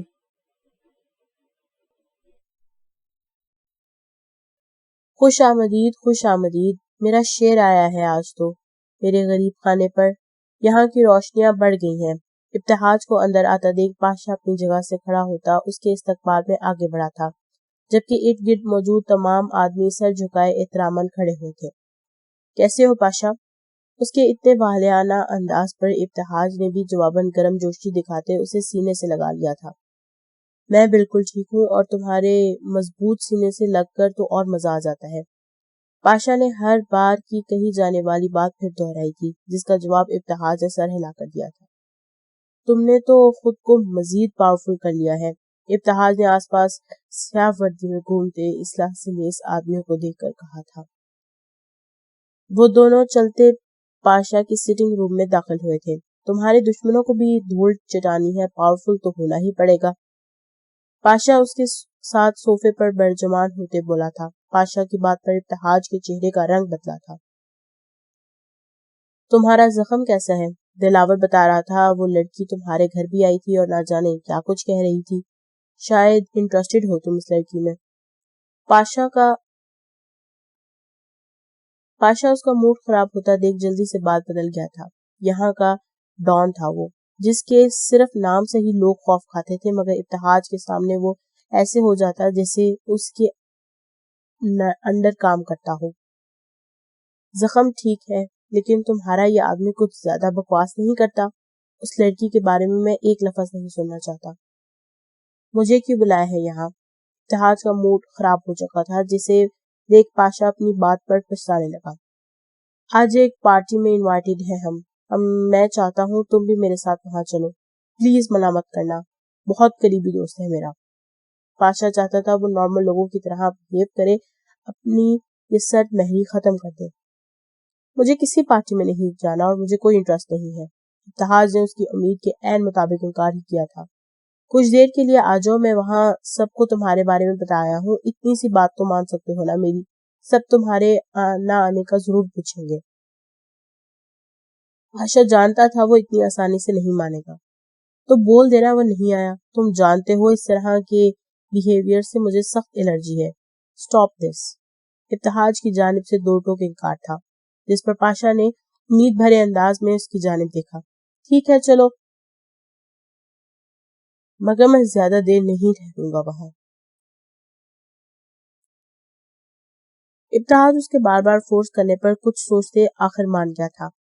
ہاں بس تھوڑی دیر ہی رکھیں گے. پاشا خوش ہوتا اس کے ساتھ باہر کی جانب بڑھ گیا تھا، جہاں گاڑی ان کے لیے تیار کھڑی تھی. ہیلو سلیم بیٹے، کیسے ہیں آپ؟ قریشی صاحب سلیم کے ہاتھ سے بکے تھامتے خوش اخلاقی سے گویا ہوئے تھے. وہ اس کے بابا کے پرانے جاننے والے تھے. ان کے ساتھ پیش آنے والے حادثے کے بعد سے قریشی صاحب نے اس کی بہت مدد کی تھی. میں بالکل ٹھیک ہوں انکل. آنٹی اور ہیرا نظر نہیں آ رہی؟ سلیم نے مسکرا کر جواب دیتے ارد گرد نظر دوڑائی تھی. قریشی صاحب سے کچھ دیر بات کرنے کے بعد وہ ان کی نشاندہی پر ہیرا کی جانب بڑھ گئی تھی. ارے قاسم صاحب، آپ یہاں؟ بتایا ہی نہیں آپ نے. آپ بھی اس پارٹی میں آ رہے تھے؟ سلیم قاسم کے اچانک سامنے آ جانے پر خوش اخلاقی سے مخاطب ہوئی تھی، جس پر قاسم نے بھی مسکرا کر اس کی جانب دیکھا تھا. لائٹ پرپل کرتا شلوار میں بالوں کو کھول کر آگے کی جانب کندھے پر ڈالے، شیفون کا دوپٹہ ہلکا سے سر اور کندھوں پر اوڑھ رکھا تھا. اس کے کھلے بالوں کی دلکشی دیکھنے لائق تھی. قاسم چاہنے کے باوجود ایک نظر ڈالنے کے بعد اپنی نگاہ نہیں ہٹا پایا تھا. میرون لپسٹک سے سجے ہونٹوں کے اوپری حصے پر دمکتا تل سلیم کے حسن کو ایک الگ ہی دل فریبی بخشے ہوئے تھا. جی وہ قریشی صاحب کے بیٹے سے بہت اچھی دوستی ہے میری. اس کے بار بار اصرار کرنے کے پر آ گیا، ورنہ ارادہ نہیں تھا میرا. قاسم کے جواب پر سلیم سر ہلا گئی تھی. اسے کچھ دیر سے عجیب سا محسوس ہونے لگا تھا، جیسے وہ کسی کی نگاہوں کے حصار میں ہو. کئی بار وہ ادھر ادھر دیکھ چکی تھی، مگر کوئی ایسا ویسا دکھائی نہیں دیا تھا. جب اچانک کسی احساس کے تحت اس کی نظریں دائیں جانب بیٹھے لوگوں کی جانب اٹھی تھی، واپس پلٹنا ہی بھول گئی تھی. سامنے ہی صوفے پر ٹیک لگائے بڑے شاہانہ انداز میں ابتہاج لغاری برجمان اسے ہی گھور رہا تھا. پارٹی میں ہونے کے باوجود اس کی انگلیوں میں آدھا پیا سگریٹ دبا ہوا تھا. اس کے اپنے وجود پر پڑتی گہری نظریں محسوس کرتی سلیم کی ہتھیلیاں پسینے سے بھیگ گئی تھی. دل کی دھڑکنیں ابتہاج لغاری کو دیکھ کر اپنی رفتار بڑھا چکی تھی. سلیم نے ایک بار پھر لرزتی گھنیری پلکیں اٹھا کر اس کی جانب دیکھا تھا، جس کی آنکھوں میں ناچتا غصہ اس کی سانسیں روک گیا تھا. اس نے سلیم کو قاسم کے قریب ہونے سے منع کیا تھا، اور وہ کب سے اپنے مخصوص مسکراہٹ ہونٹوں پر سجائے اسے باتیں کر رہی تھی. سلیم انڈیپینڈنٹ لڑکی تھی، کسی کی دھمکیوں سے ڈرنے کی ضرورت نہیں تھی اسے، مگر ابتہاج لغاری کو دیکھ کر اسے اس کے دل میں خوف بڑھ جاتا تھا. جو شخص اکیلا اتنے غنڈوں کو پیٹ سکتا تھا، میڈیا تک کو ہینڈل کر سکتا تھا، اس کے لیے کیا چیز مشکل تھی بھلا. سلیم نے جلدی سے قاسم کے پاس سے ہٹنا چاہا تھا، جب اس کے پیر میں پہنی سلور کلر کی پائل کھل کر اس کے سینڈل کے سٹرپ میں الجھتی اسے لڑکھڑانے پر مجبور کر گئی تھی. میں ٹھیک ہوں. قاسم کو سہارا دینے کے لیے آگے بڑھتا دیکھ سلیم ہاتھ اٹھاتی فوراً انکار کر گئی تھی. قاسم کو سلیم کافی گھبرائی سی لگ رہی تھی، مگر ابتہاج پر ابھی تک نظر نہ پڑنے کی وجہ سے وہ اس بات سے انجان تھا. آئی تھنک آپ کے پیر پر لگی ہے، میں نکال دیتا ہوں. قاسم اس کے چہرے پر تکلیف کے آثار دیکھ کر اس کے پیر کے قریب جھکا تھا. نہیں، میں پلیز دور رہے مجھ سے، میں ٹھیک ہوں. سلیم تیز لہجے میں کہتی اسے وہیں روک گئی تھی اور ایک خوفزدہ نظر ابتہاج پر ڈالی تھی جو وہاں موجود نہیں تھا۔ اسے نہ پا کر سلیم کے منہ سے بے اختیار سکھ کا سانس ہی برآمد ہوا تھا۔ پائل شاید ٹوٹ کر اس کے سینڈل کے اسٹرپ میں پھنس چکی تھی، جس کی کوئی نوکیلی چیز اس کے پیر کو بری طرح تکلیف میں مبتلا کر رہی تھی۔ سلیم ہکا بکا بیٹھے قاسم سے ایکسکیوز کرتی ایک کونے میں پڑی کرسیوں کی جانب بڑھ گئی تھی۔ اس پارٹی کا ارینج باہر لان میں کیا گیا تھا۔ اس حصے میں شاید لائٹس کم تھی، اس لیے وہ ابتہاج کی نظروں سے آرام سے بچ چکی تھی۔ ابھی وہ کرسیوں کے قریب پہنچی ہی تھی جب اچانک اپنے سامنے آ جانے والے ابتہاج کو دیکھ اس کے منہ پر ہاتھ رکھ کر چیخ روکی تھی۔ بلیک جینز اور وائٹ شرٹ کے اوپر بلیک جیکٹ زیب تن کیے وہ پوری محفل پر اپنا سحر طاری کر رہا تھا۔ وہ سلیم کے کافی قریب آن کھڑا ہوا تھا، جس کی وجہ سے اس کے وجود سے اٹھتی دل فریب خوشبو سلیم کے حواس جکڑ گئی تھی۔ ویری گڈ، کافی عقل مند ہو تم، ایک بار کہے میری بات سمجھ گئی۔ اس کے کندھے پر بکھرے بال پر دوپٹہ ٹھیک کرتا وہ پاکٹ سے ٹشو نکالتا بولا تھا۔ نگاہیں اس کے ہونٹوں کے گرد پھیلی لپسٹک پر ٹکی ہوئی تھی۔ اس کے ہونٹوں کی جانب ٹشو بڑھاتا دیکھ سلیم فوراً پیچھے ہٹی۔ آہ! روکنے کی کوشش کے باوجود درد سے اس کی کراہ نکل گئی تھی۔ ابتہاج کی نظر اس کے پیر کی جانب پڑ گئی تھی جہاں سے نکلتی خون کی ہلکی سی لہر ابتہاج کی روشن پیشانی پر شکنے کا جال بن گئی تھی۔ تمہیں چوٹ لگی ہے اور تم ایسے ہی کھڑی ہو؟ ابتہاج ایک سیکنڈ کی بھی دیر کیے بغیر اس کے پیر کی جانب جھکا تھا۔ جب سلیم کو پیر پیچھے کرتا دیکھ وہ اسے ایک زبردست گھوری سے نوازتا، کمر میں ہاتھ ڈالتا۔ ابتہاج ایک سیکنڈ کی بھی دیر کیے بغیر اس کے پیر کی جانب جھکا۔ جب سلیم کو پیر پیچھے کرتا دیکھ وہ اسے ایک زبردست گھوری سے نوازتا، کمر میں ہاتھ ڈالتے کسی گڑیا کی طرح اپنی باہوں میں اٹھا گیا تھا۔ آپ پاگل ہیں کیا؟ اتاریں مجھے یہاں۔ سلیم اس کے اب جارحانہ عمل پر اس کے گریبان سے جیکٹ دبوچتی غصے سے بولی تھی، مگر دوسری جانب پرواہ کسے تھی؟ وہ اسے اٹھائے بنا کسی کی نظروں میں لائے بغیر پیچھے سے گزرتا اندر بنے گیسٹ روم کی جانب بڑھ گیا تھا۔ آپ جیسا عجیب انسان میں نے آج تک نہیں دیکھا۔ سلیم کوشش کے باوجود خود کو آزاد نہیں کر پا رہی تھی۔ گڈ، آئندہ بھی نہیں دیکھو گی۔ ابتہاج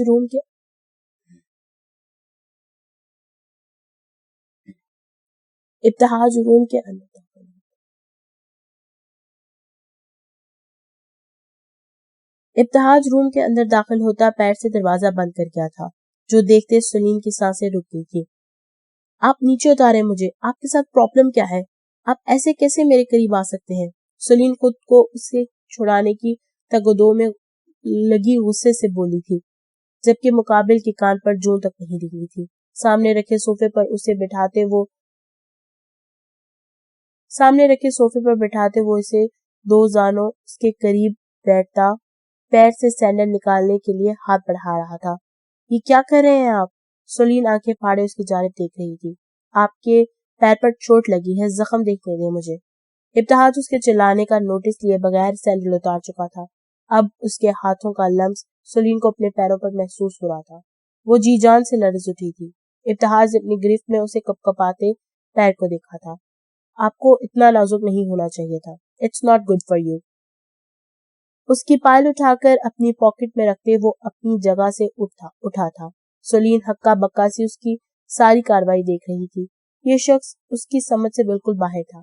آپ کون ہیں؟ کیوں اس طرح بنا اجازت میرے ساتھ اتنے فرینک ہو رہے ہیں اور میرے قریب آ رہے ہیں؟ آپ جس طرح کی لڑکی مجھے سمجھ رہے ہیں میں ویسی نہیں ہوں، پلیز جانے دیں مجھے۔ سلیم اس کو اپنی بات سمجھانے کے لیے اب قدرے نرم لہجے میں بولی تھی۔ اس روبوٹک احساس سے آری انسان سے کیسے بات کی جائے اور وہ اسے کیسے سمجھائے؟ سلیم کو اس میں شدید دشواری ہو رہی تھی۔ ایک بات جو اسے زیادہ الجھن میں ڈال رہی تھی وہ تھی اس کی قاسم کے لیے ناپسندیدگی۔ قاسم کی ذرا سا قریب ہونے پر ابتہاج کی آنکھوں سے نکلنے والی شعلوں کی تپش وہ اب تک نہیں بھولی تھی۔ آؤچ! مجھے درد ہو رہا ہے۔ ابتہاج اس کی بات کا جواب دیے بغیر اس کا زخم کو صاف کر رہا تھا۔ سلیم جلن سے چلائی تھی مگر وہ اپنا کام پورا کر کے ہی اٹھا تھا۔ ہاں تو کیا کہہ رہی تھی آپ مس سلیم؟ ابتہاج کی گہری نظریں اس کے سرخ اناری چہرے پر جم گئی تھی۔ نتنے پھلائے وہ اسے بہت کیوٹ لگ رہی تھی. مجھے جانا ہے یہاں سے.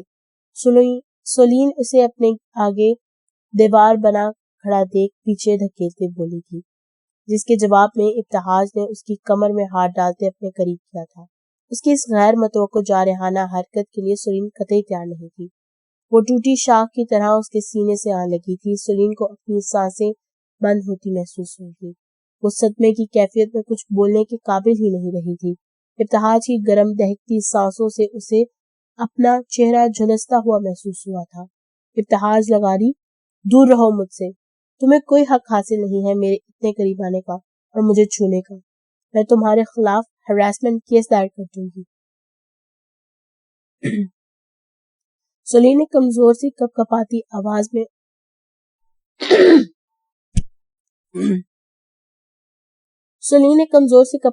آواز میں اسے دھمکی دی تھی، جو ابتہاج لغاری کی آنکھوں میں وہی مسکراہٹ پھیلا گئی تھی جسے دیکھ اس دن سولین حبیب اس کی مزید دیوانی ہوئی تھی. مگر اس وقت اس شخص کی گرفت میں بن پانی کی مچھلی کی طرح مچل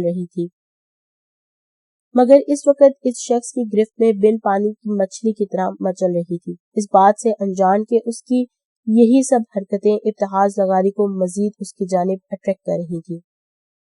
آئندہ یہ بال کھلے نہ نظر آئے مجھے. ابتہاج اس کے کندھے پر ڈالے بالوں کو سمیٹ کر جوڑے کی شکل میں اس کے سر پر لگے کلپ میں مقید کرتا وارن کرتے لہجے میں بولتا اسے مزید سہمنے پر مجبور کر گیا تھا. سولین کو اس شخص سے اب اس حد تک خوف محسوس ہو رہا تھا. ابتہاج کے سینے پر دونوں ہاتھ جماتے پورا زور لگا کر اسے پیچھے دھکیلنا چاہا تھا، جس چکر میں وہ اس کے مزید قریب آ گئی تھی. وہ دونوں ہی اس بات سے انجان تھے کہ کھڑکی میں کھڑا کوئی شخص ان کی بہت ساری تصاویریں لیتا چہرے پر خباثت بھری مسکراہٹ سجائے وہاں سے ہٹ گیا تھا. آپ کیا چاہتے ہیں مجھ سے؟ سولین اس کے عمل سے بہت زیادہ خوفزدہ ہو چکی تھی. وہ جتنا اس سے دور جانے کی کوشش کر رہی تھی، ابتہاج نہ جانے کس ضد میں اسے مزید قریب کر رہا تھا. سولین کی آنکھوں میں نمی بھر چکی تھی. اسے یہ شخص اچھا لگا تھا، مگر پچھلی 2 ملاقاتوں سے قاسم کو دیکھنے کے بعد جو حرکتیں وہ کر رہا تھا، سولین کے لیے وہ سب سمجھ سے باہر تھا. جس شخص نے رات کے اندھیرے میں تنہا سنسان روڈ پر دیکھ کر اس کی حفاظت کی تھی، ہر بار اس کا محافظ ہی ثابت ہوا تھا. وہ بھلا لٹیرا کیسے ہو سکتا تھا؟ وہ بھلا لٹیرا کیسے ہو سکتا تھا؟ مگر وہ اب ایسا کیوں کر رہا تھا؟ قاسم علی تمہارے ریسٹورانٹ کا مینیجر، اسے نکال دو. یہی چاہتا ہوں میں. ابتہاج اپنے سینے پر رکھے اس کے ہاتھ کو تھامتا سرد پہری سے بولا تھا. آخر آپ کو پرابلم کیا ہے اس سے؟ سولین نے اپنے دماغ میں چلتی بات پوچھ ہی لی تھی اور ساتھ ہی اپنے ہاتھ بھی اس کی گرفت آزاد کر لیے تھے. بے بسی کے احساس سے اس کی آنکھوں میں سے آنسو ٹپک کر باہر لڑکے تھے. ابتہاج لغاری اسی مقام پر آ کر ہمیشہ کمزور پڑ جاتا تھا. اسے فوراً اسے اپنے احسار سے آزاد کیا تھا. مجھے نہیں پسند وہ انسان، اس لیے. ابتہاج کے چہرے پر صفاقی بھرے تاثرات نمایاں ہوئے تھے. میں ایسا نہیں کروں گی. سولین خوف کے باوجود انکار کر گئی تھی. قاسم ہمیشہ اس کے ساتھ رہا تھا. اس کے ریسٹورانٹ کا آدھے سے زیادہ کام اسی نے سنبھالا ہوا تھا. پھر وہ کسی اور کی ضد کی وجہ سے اپنے اتنے اہم سٹاف ممبر کو کیسے نکال سکتی تھی؟ تو پھر مجھے ایسے ہی اپنے قریب دیکھنے کی عادت ڈال لو. سولین کو الٹے قدموں پیچھے جاتا دیکھ ابتہاج آگے بڑھا تھا.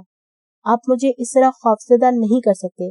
اب اگر آپ دوبارہ میرے قریب آئے تو میں آپ کے خلاف ایکشن لوں گی. سولین دروازے کے قریب اس کی پہنچ سے کافی دور ہوتی دلیری سے جواب دیتی ہوئی بولی تھی. وہ فیصلہ کر چکی تھی اپنے لیے ایک باڈی گارڈ ہائر کریں گی، جس کے بعد یہ شخص اس کے قریب بھی نہیں بھٹک سکتا. ابتہاج اس کی بات پر محظوظ ہوئے بنا نہیں رہ پایا تھا. اسے دروازے کی جانب بڑھتا دیکھ سولین جلدی سے وہاں سے نکل گئی تھی.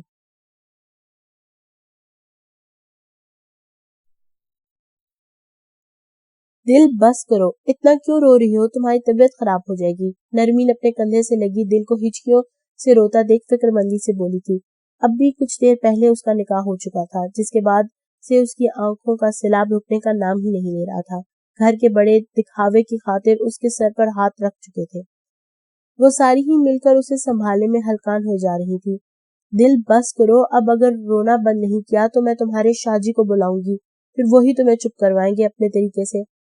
سویرا اسے چپ کروانے کا ہر حربہ آزمانے کے بعد اب آخر کار دھمکی آمیز لہجے میں بولی تھی، جسے سنتے ہی دل کی ہچکیوں کو ایک دم بریک لگ گئی تھی.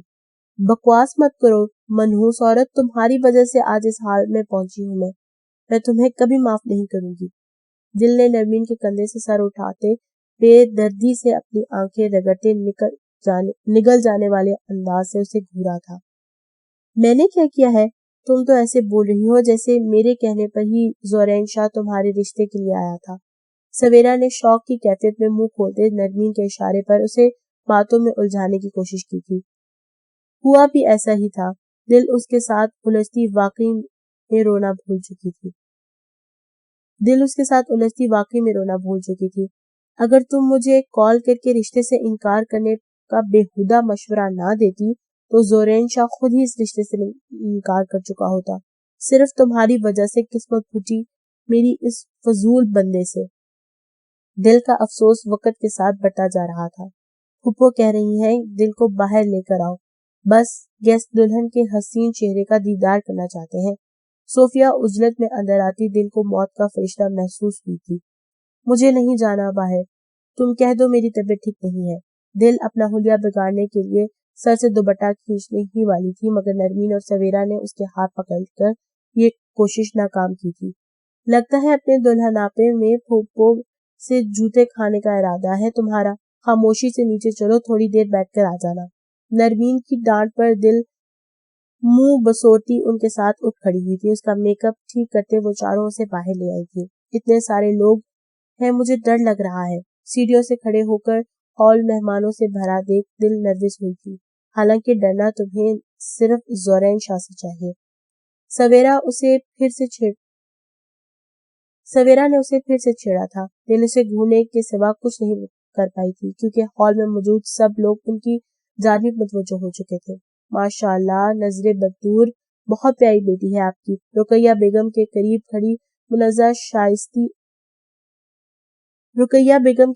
کھڑی منزہ ستائشی نظروں سے دل کی جانب دیکھتی بولی تھی. اسے زورین جیسے غصے کے تیز اور حد درجے ضدی انسان کے لیے ایسی لڑکی تلاش تھی. دل آویز کا معصوم حسن اسے پہلی نظر میں بہت اچھا لگا تھا. منزہ نے زورین کی تلاش میں نظریں دوڑائی تھی. جب اسے ایک سائڈ پر کھڑے ہو کر فون کرتا دیکھ وہ افسوس سے سر ہلاتی اس کی جانب بڑھی تھی. اس وقت بھی اس شخص کو صرف اپنے بزنس کی پرواہ ہی تھی. زورین، سب لوگوں کو بتانا ضروری ہے کہ تمہارا نکاح ایک فارمیلٹی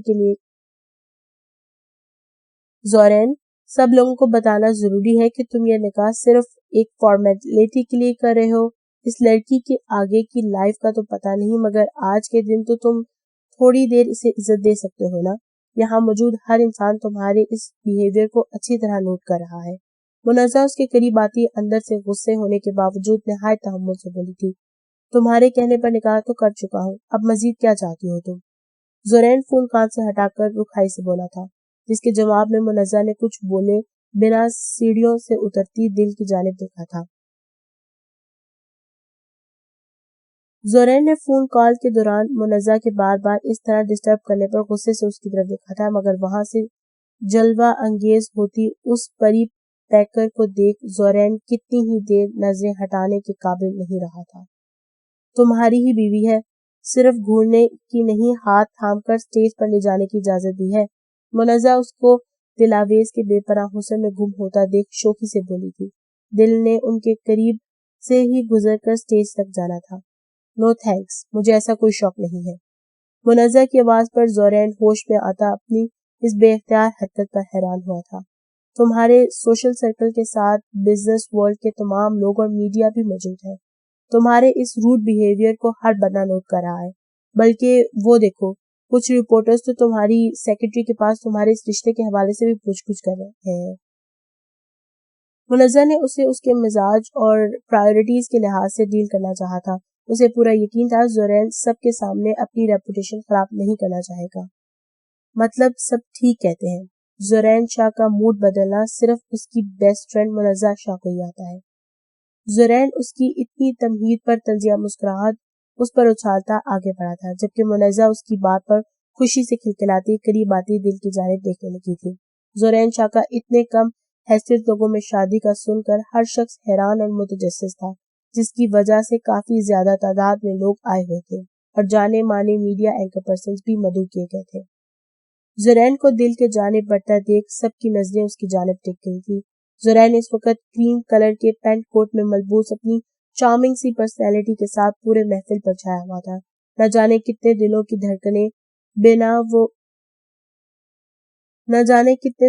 دھڑکنیں بنا وہ دل آویز کے آگے اپنی چوڑی ہتھیلی پھیلا گیا تھا۔ دل نے لرزتی پلکیں اٹھا کر اس کی جانب دیکھا تھا۔ اس وقت اس کا دل تیز رفتاری سے دھڑکتا آؤٹ آف کنٹرول ہو چکا تھا۔ رہی سہی کسر خود پر اٹھتی زورین کی پرشوق نظروں نے پوری کر دی تھی۔ دل نرمی نے اسے اسٹیچو بنا دیکھ آہستگی سے کونی ماری تھی۔ دل نے مہندی اور گجرے سے سجا اپنا کپکپاتا سا نازک ہاتھ اس کی چوڑی ہتھیلی پر رکھ دیا تھا۔ اسے اپنی گرفت میں لیتے زورین اسے مجسمہ حسن کو لیے اسٹیج کی جانب بڑھ گیا تھا۔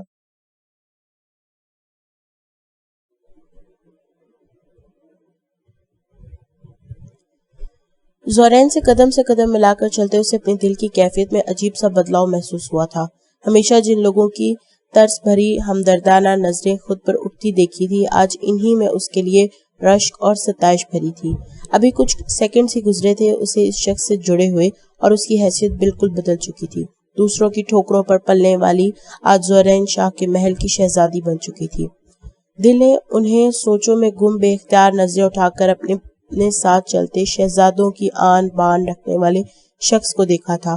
وہ آج تک ایسے ہی انسان کی خواہش کرتی آئی تھی جو اسے عزت دے اور لوگوں کی ترس بھری نظروں سے دور لے جائے۔ زورین شاہ نے وہی سب کر کے دکھایا تھا۔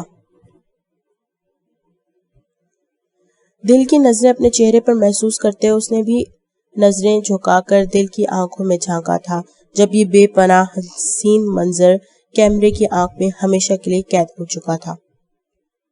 تم ٹھیک ہو؟ دل کی آنکھوں میں چمکتی نمی دیکھ نہ جانے کس بات کے زیر اثر زورین نہایت نرمی سے بولا تھا۔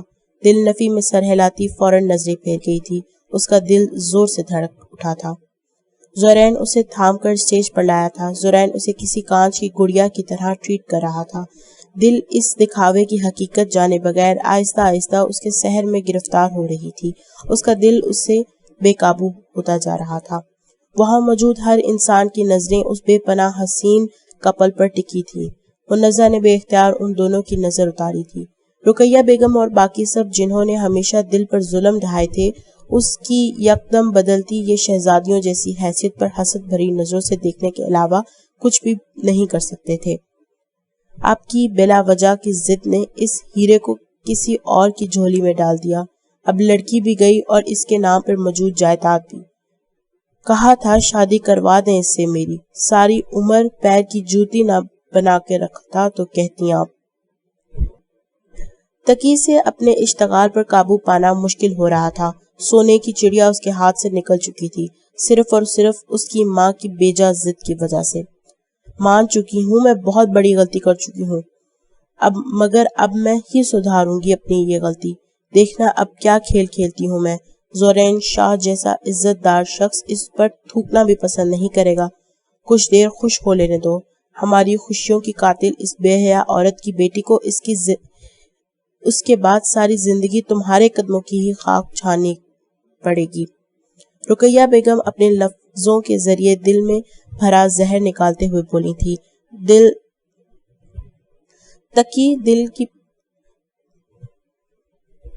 تقی دل پر خباثت بھری نظریں گاڑے اسٹیج کی جانب ہی دیکھ رہا تھا۔ السلام علیکم سر، میں دل کا خالہ زاد ہوں تقی، بہت بہت مبارک ہو آپ کو۔ تقی نے زورین کی جانب مسافے کے لیے ہاتھ بڑھایا تھا، جسے تھامتے وہ مروتاً شکریہ ادا کرتا مسکرایا تھا۔ تقی اس سے مل کر سویرا کو دل کے قریب سے اٹھتا دیکھ تصویر بنانے کے بہانے بیٹھ گیا تھا۔ اس کے بالکل ساتھ لگ کر بیٹھنے پر دل جلدی سے زورین کی جانب کھستی اس کے کندھے سے جا لگی تھی۔ ساتھ والے صوفے پر بیٹھے اپنے دوست سے بات کرتے زورین نے حیرت بھری نظروں سے اس کی جانب دیکھا تھا، مگر اس کے ساتھ بیٹھے تقی کو دیکھ وہ دل کا گریز سمجھتا اپنا بازو دل کے کندھے پر کے پیچھے سے گزارتا اسے اپنے حصار میں لے گیا تھا۔ اس کا بازو بیچ میں آ جانے کی وجہ سے تقی خود بخود فاصلے پر ہوا تھا۔ زورین منہ سے کچھ نہیں بولا تھا مگر اس کی تنبیہ کرتی سرد نگاہیں دیکھ تقی گھبراتا وہاں سے اٹھ گیا تھا۔ دل کتنے ہی لمحے زورین شاہ سے جڑی اسے دیکھتی گئی تھی۔ ہمیشہ تقی سے اس نے اپنی عزت خود ہی محفوظ رکھی تھی۔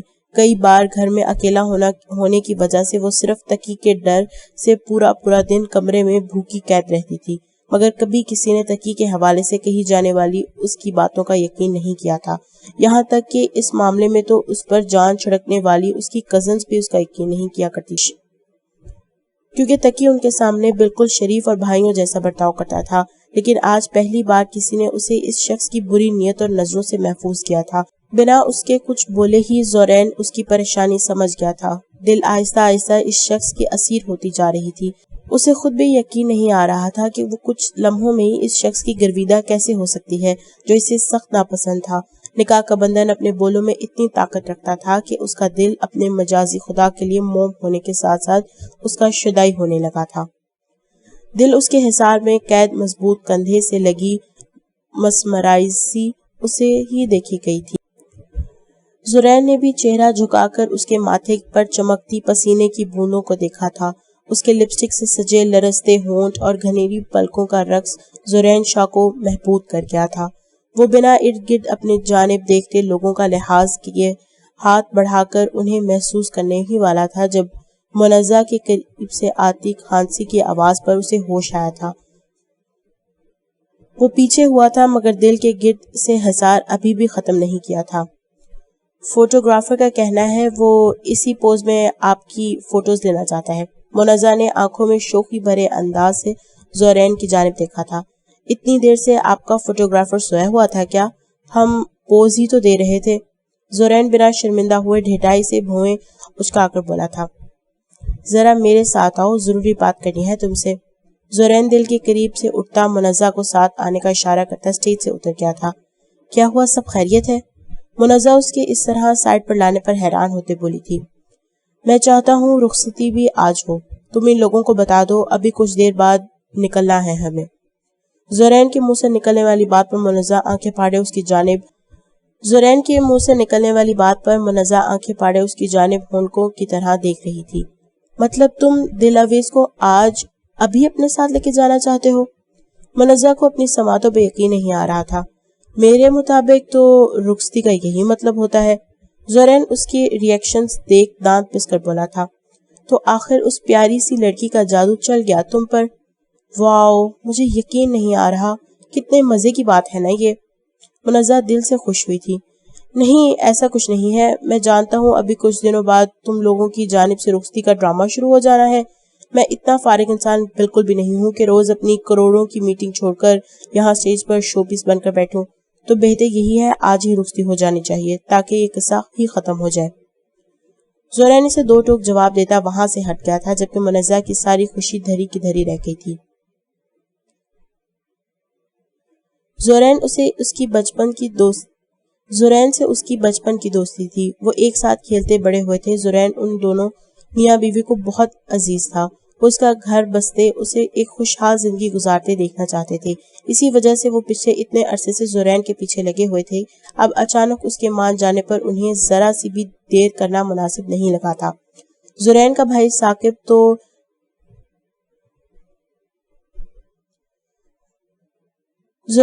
ثاقب تو ٹائیفائڈ کی وجہ سے نہیں آ پایا تھا مگر منزہ اس کی خوشیوں میں پوری طرح شریک ہوئی تھی۔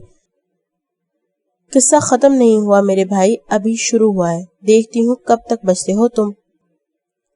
منزہ پیار بھری نظروں سے سٹیج پر بیٹھی دل کو دیکھ کر سوچتی رقیہ بیگم کی جانب بڑھ گئی تھی۔ اپنے دیور جی کا جاری کیا گیا آرڈر اس نے ہر حال میں پورا کرنا تھا۔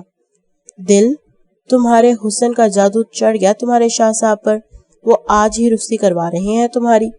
سویرا کے قریب آ کر سرگوشی کرنے پر دل جی جان سے لرز اٹھی تھی۔ کیا؟ کپ کپاتی آواز میں وہ صرف اتنا ہی کہہ پائی تھی، اس کے حواس تو ابھی تک جگہ پر آ ہی نہیں رہے تھے، اوپر سے یہ نئی آزمائش، وہ بالکل چکرا کر رہ گئی تھی۔ سلین گہری نیند میں سوئی ہوئی تھی جب پورے کمرے میں گونجتی موبائل کی آواز پر اس کی نیند میں خلل پیدا ہوا تھا۔ صبا رات کے اس وقت کیوں کال کر رہی ہو؟ سب ٹھیک ہے؟ مندی مندی آنکھوں سے فون آن کر کے کان سے لگاتے وہ نیند کی خمار میں بولی تھی۔ میم جلدی سے ٹی وی آن کریں، آپ کے لیے بہت بری نیوز ہے۔ صبا کی پریشانی میں ڈوبی آواز پر سلین کی نیند بھگ سے اڑ گئی تھی۔ اب پھر اس کے لیے کیا بری خبر تھی؟ ریموٹ اٹھا کر آن کرتی اس کا دل بری طرح سے لرز اٹھا تھا، مگر ٹی وی پر نظر پڑتے ہی اسے اپنی سانسیں رکتی محسوس ہوئی تھی۔ وہاں جو تصویریں ایک کے بعد دوسری اسکرین پر جگمگا رہی تھی اور ان کے نیچے لکھی تحریر پڑھ کر سلین کا دل شرم سے ڈوب مر جانے کو چاہ رہا تھا۔ ابتہاج زغاری کے سینے پر ہاتھ رکھے اس کی باہوں میں سمائے کھڑی تھی، کہیں وہ اس کے بالوں کو تھامتے کھڑا تھا تو کہیں وہ دونوں ایک دوسرے کی آنکھوں میں نگاہیں گاڑے کھڑے تھے۔ اس قدر بدنامی پر سلین کا دل چاہا تھا خود کو ختم کر دے۔ ابتہاج زغاری اس کے ساتھ اتنا بڑا کھیل کھیل گیا تھا، اسے بالکل بھی اندازہ نہیں تھا۔ اسے جلدی سے ٹی وی آف کر دیا تھا، اپنے کردار کے بارے میں اتنی غلیظ باتیں سننا اس کے بس کے باہر تھا۔ نہیں نہیں، ایسا نہیں ہو سکتا۔ اپنے بالوں کو دونوں مٹھیوں میں جکڑے وہ ہذیانی انداز میں چلائی تھی۔ کچھ ہی لمحوں میں اس نے بیڈ تیش کے عالم میں کمرے کا حلیہ بگاڑ دیا تھا۔ جس شخص کو اس نے اپنا محافظ سمجھا تھا وہ اس کے لیے اتنا بڑا گیم کھیل گیا تھا۔ آخر اس نے کیا بگاڑا تھا ابتہاج زغاری کا؟ اس کے ایک بات سے انکاری ہونے پر اسی کی عزت کے پرخچے اڑا دیے اس نے۔ زمین پر گرتے اس طرح کی کئی باتیں سوچتے وہ پھوٹ پھوٹ کر روتی تھی۔ اس کا فون ایک بار پھر سے بجنے لگا تھا مگر اسے اس بات کا ہوش ہی نہیں آ رہا تھا۔ مسلسل آتی 15-20 کالز کے بعد آخر سلین نے کال پک کری تھی، مگر صبا کے منہ سے سننے والی اگلی خبر نے اسے زلزلوں کی لپیٹ میں لے لیا تھا۔ وہ معاف ہوتے دماغ کے ساتھ صبا کے کہنے پر ایک بار پھر ٹی وی آن کر گئی تھی۔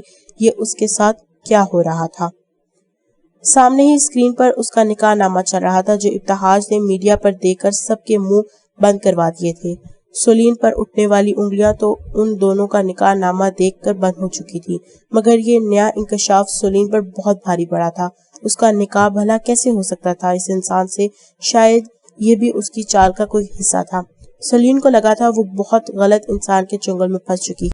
چکراتے دماغ کے ساتھ وہ حواس کھوتی زمین بوس ہوئی تھی۔ تم لوگ آج ادھر ہی رک جاؤ نا میرے ساتھ پلیز، مجھے بہت ڈر لگ رہا ہے۔ دل بیڈ سے اٹھتی سویرا کا ہاتھ تھام کر نم لہجے میں بولی تھی۔ اس کا پورا وجود ہولے ہولے کانپ رہا تھا۔ رخصتی کا سن کر اس نے فوراً انکار کر دیا تھا، مگر آج تک بھلا اس گھر میں کبھی اس کی بات کسی نے سنی تھی جو اب کوئی اہمیت دی جاتی؟ دل کا رونا دھونا کسی کام نہیں آیا تھا، اسے کسی بوجھ کی طرح سر سے اتار کر پھینک دیا گیا تھا۔ نہ جانے کتنے خدشات میں گھرے دل نے زورین شاہ کے عالی شان محل میں قدم رکھا تھا، جہاں بکری رونقیں اور چکا چوند دیکھنے کے لائق تھی۔ دل کی ساری کزنز اس کی قسمت پر رشک کر رہی تھی، مگر وہ اس وقت ایسا کچھ سوچنے کی کنڈیشن میں نہیں تھی جس طرح اس کے گھر والوں نے اسے سر سے اتار کر پھینکا تھا۔ زورین جیسا ہر چیز پر گہری نظر رکھنے والا انسان اس کی اہمیت کا اندازہ لگا چکا ہوگا، اور اب دل کی اس کے آگے حیثیت کم ہو جانی تھی۔ یہی سب باتیں اس کے ذہن میں گڈ مڈ ہوتی اس کی پریشانی میں اضافہ کر رہی تھی۔ دل ریلیکس رہو، زورین شاہ چاہتے ہیں تمہیں، اسی لیے تو انہوں نے یہ سب کیا۔ پلیز اب تم بھی آگے سمجھداری سے کام لینا، کچھ اوٹ پٹانگ مت بولنا۔ وہ سب اسے پیار سے سمجھاتی وہاں سے نکل گئی تھی۔ دل اس وقت شدید قسم کی گھبراہٹ کا شکار تھی، اس کا دل انجانے خوف سے دھڑک اٹھا تھا۔ وہ نہیں جانتی تھی زورین شاہ اس کے ساتھ کیا سلوک کرنے والا تھا، مگر آج ہال میں سب کے سامنے جیسا برتاؤ زورین نے اس کے ساتھ کیا تھا، زورین کے لیے اس کے دل میں ایک انجانا سا احساس پیدا ہو چکا تھا جس کی نوعیت سمجھنے سے وہ ابھی تک قاصر تھی۔ اس کے ہاتھ زورین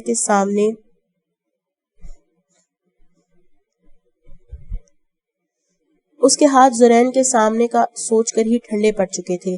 وسیع و عریض شاندار بیڈ روم میں جہازی سائز بیڈ پر سرخ و سفید پھولوں کے درمیان بیٹھی وہ انہی کا حصہ معلوم ہو رہی تھی۔ وہ نہ جانے کتنی ہی دیر اپنی سوچوں میں الجھتی رہتی جب ناک کی آواز پر اس کا دل آؤٹ آف کنٹرول ہو گیا تھا، مگر دروازے سے وائٹ باربی فراک پہنے ایک پیاری سی بچی اندر داخل ہوئی تھی، اس کے پیچھے منزہ بھی تھی۔ واؤ آنی، بابا کی دلہن تو بہت پریٹی لگ رہی ہیں، بالکل پرنسس جیسی۔ میرا دل کے قریب آتے ہی اسے دیکھتے چہکتی ہوئی بولی تھی۔ اس کی معصوم آنکھیں خوشی کے احساس سے چمک اٹھی تھی۔ دل کو وہ کیوٹ سی گڑیا پہلی نظر میں ہی بہت پیاری لگی تھی۔ یہ وہی بچی تھی جس کی فوٹو اس دن دل نے زورین کے ٹیبل پر دیکھی تھی۔ آپ بھی بہت بیوٹیفل ہو اور پرنسس سے کہیں زیادہ خوبصورت ہو، دل نے اس کا نرم گال سلاتے پیار سے جواب دیا تھا۔ میں تو اپنے بابا کی پرنسس ہوں، وہ کہتے ہیں مجھ سے زیادہ بیوٹیفل اس پورے ورلڈ میں کوئی نہیں ہے۔ میرا اپنے بالوں کو جھٹک کر ایک ادا سے بولتی ان دونوں کو مسکرانے پر مجبور کر گئی تھی۔ یہ بات تو ان کی بالکل ٹھیک ہے۔ دل کو اس بچی کے انداز میں زورین شاہ کے لیے بے پناہ محبت محسوس ہوئی تھی۔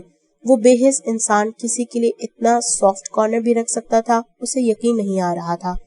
دل، یہ میرا ہے، زورین کی لاڈلی بیٹی۔ منزہ نے متعارف کروانا ضروری سمجھا تھا۔ بہت پیاری بچی ہے۔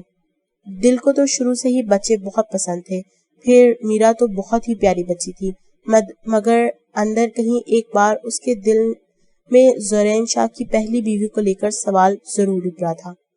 وہ منزہ سے ضرور پوچھنا چاہتی تھی مگر میرا کے سامنے نہیں پوچھ سکتی تھی۔ دل، تم چینج کر کے ریسٹ کر لو، زورین کسی کام سے گیا ہے، اسے شاید دیر ہو جائے، اس سب سے تم کافی تھک گئی ہو۔ کچھ دیر کے بعد منزہ شرمندہ سی اسے نظریں چراتے بولی تھی۔ اس کی بات سن کر دل کے ہونٹوں پر تلخی بھری مسکراہٹ کھل گئی تھی۔ جب اسے اس کی اوقات پتہ چلی تھی تو اتنی خوش فہم کیوں ہوئی تھی وہ؟ زورین شاہ نے صرف ضد میں آ کر اس سے شادی کی تھی، ورنہ اس کے نزدیک دل کی ویلیو صفر تھی۔ یہ بات اس پر واضح کر گیا تھا I'm really sorry دل، زورین ایسا ہی ہے، اس کے لیے اس کا بزنس سب سے آگے ہے۔ میں تمہارے معاملے میں بہت سیلفش ہو گئی، ہمارے بہت اصرار پر اس نے شادی کی ہے۔ شروع میں شاید تمہیں تھوڑا سا سیکریفائس کرنا پڑے، مگر زورین جتنا اوپر سے سخت بنتا ہے دل کا اتنا ہی نرم ہے۔ تم بہت پیاری اور معصوم ہو، میں جانتی ہوں، ایک دن تم اس کا دل ضرور جیت لو گی۔ منزہ اس کا پھیکا پڑتا چہرہ دیکھ اس کے ہاتھ محبت سے تھام گئی تھی۔ دل اس کی باتوں پر خاموشی سے سر جھٹک گئی تھی۔ اس کے پاس منزہ کی کسی بات کا کوئی جواب نہیں تھا۔ وہ اسے کیا کہتی کہ یہ سب پہلی بار نہیں ہو رہا تھا۔ جب سے اس نے ہوش سنبھالا تھا ہمیشہ سے ایسے ہی تو اس کو ہر کوئی دھتکارتا تھا، دوسروں کی نظروں میں بے قدر ہونا ہی اس نے سیکھا تھا، پھر وہ کسی بات کا دکھ کیوں مناتی؟ کہ کھول کر اجنبی نظروں سے ارد گرد کا جائزہ لیا تھا۔ یہ اس کا بیڈ روم نہیں تھا۔ میں کہاں ہوں؟ اسے غائب دماغی سے چھت کو گھورا تھا جب ہاتھ پر محسوس ہوتے اس نے چہرہ گھمایا تھا۔ اس کے ہاتھ پر ڈرپ لگی تھی، اس نے مریضوں والا بلو لباس پہنا ہوا تھا اور وہ ہاسپٹل میں تھی، مگر وہ پہنچی کیسے تھی؟ اس کی سمجھ میں نہیں آ رہا تھا۔ اپنے ہاتھ سے نیڈل نکال کر وہ اٹھنے ہی والی تھی جب صبا دروازہ کھول کر اندر آتی دکھائی دی۔ میم، آپ پلیز لیٹی رہیں، آپ کی طبیعت ٹھیک نہیں ہے۔ صبا اسے اٹھتے دیکھ جلدی سے قریب آئی تھی۔ صبا، تم لائی ہو مجھے؟ پلیز اٹھنے دو مجھے، بہت غلط کیا اس نے میرے ساتھ۔ سلین صبا کا بڑھایا ہاتھ پیچھے دھکیلتی اٹھنے کی کوشش کرنے لگی، اس کا سر درد سے پھٹ رہا تھا، آنسو ایک بار پھر چہرہ بھگونے لگے تھے۔ نو میم، میں تو ابھی کچھ دیر پہلے ہی یہاں پہنچی ہوں، ابتہاج سر ہی لے کر آئے ہیں آپ کو، کافی فکر مند لگ رہے تھے آپ کے لیے، ابھی بھی قریشی صاحب کے ساتھ ہی باہر موجود ہے۔ صبا کی بات سنتے ہی سلین کا چہرہ غصے سے لال ہوا تھا۔ اتنا سب کچھ کرنے لینے کے بعد بھی اسے سکون نہیں ملا تھا، اسے مزید بدنام کرنے کے لیے دوبارہ یہاں آ گیا تھا۔ صبا، اچھا انسان نہیں ہے وہ، مجھے اس نے بدنام کیا ہے اور اب وہ نکاح والا جھوٹ بول رہا ہے، میرا نکاح نہیں ہوا اس شخص سے۔ سلین صبا کا ہاتھ تھام کر اذیت سے بولی تھی، اس کے کانوں میں بار بار وہی باتیں گونج رہی تھی جو میڈیا والے اس کے کردار پر اچھال رہے تھے۔ میم، کول ڈاؤن، ایسا کچھ نہیں ہے، باہر ابتہاج سر قریشی صاحب کے ساتھ موجود ہیں، انہوں نے بتا دیا ہے کہ آپ کے ساتھ ان کا نکاح نہیں ہوا، صرف آپ کو بدنامی سے بچانے کے لیے انہوں نے نقلی نکاح نامہ دکھایا سب کو۔ صبا کو سمجھ نہیں آ رہا تھا وہ سلین کو کیسے سنبھالے، یہ بھی اس کے کھیل کا کوئی حصہ ہے، مجھے اسی نے بدنام کیا ہے، وہ تصویریں اسی نے بنوائی ہیں اور اب یہ سب کر رہا ہے، وہ شروع دن سے ہی ایسی گیمز کھیلتا رہا ہے مجھ سے۔ اس کا مطلب وہ گنڈے بھی اس کے ہی بھیجے ہوئے تھے، اتنے ٹائم سے وہ مجھے بے وقوف بنا رہا ہے اور میں بنتی آ رہی ہوں۔ سلین کی سوچیں ابتہاج کے حوالے سے بالکل منفی ہو چکی تھی۔ دروازے میں موجود ابتہاج نے زخمی نظروں سے قریشی صاحب کی جانب دیکھا تھا۔ آپ کو ابھی بھی لگتا ہے وہ مانے گی آپ کی بات؟ ابتہاج کی نظریں بری طرح روتی سولین پر ٹکی ہوئی تھی. وہ صرف اس کی وجہ سے تکلیف میں تھی.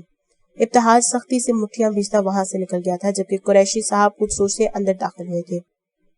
سولین بیٹا، آپ کیوں خود کو اتنا ہلکان کر رہی ہو؟ آپ کی طبیعت ٹھیک نہیں ہے. قریشی صاحب کو قریب آتا دیکھ سولین کے آنسو میں مزید روانی آئی تھی.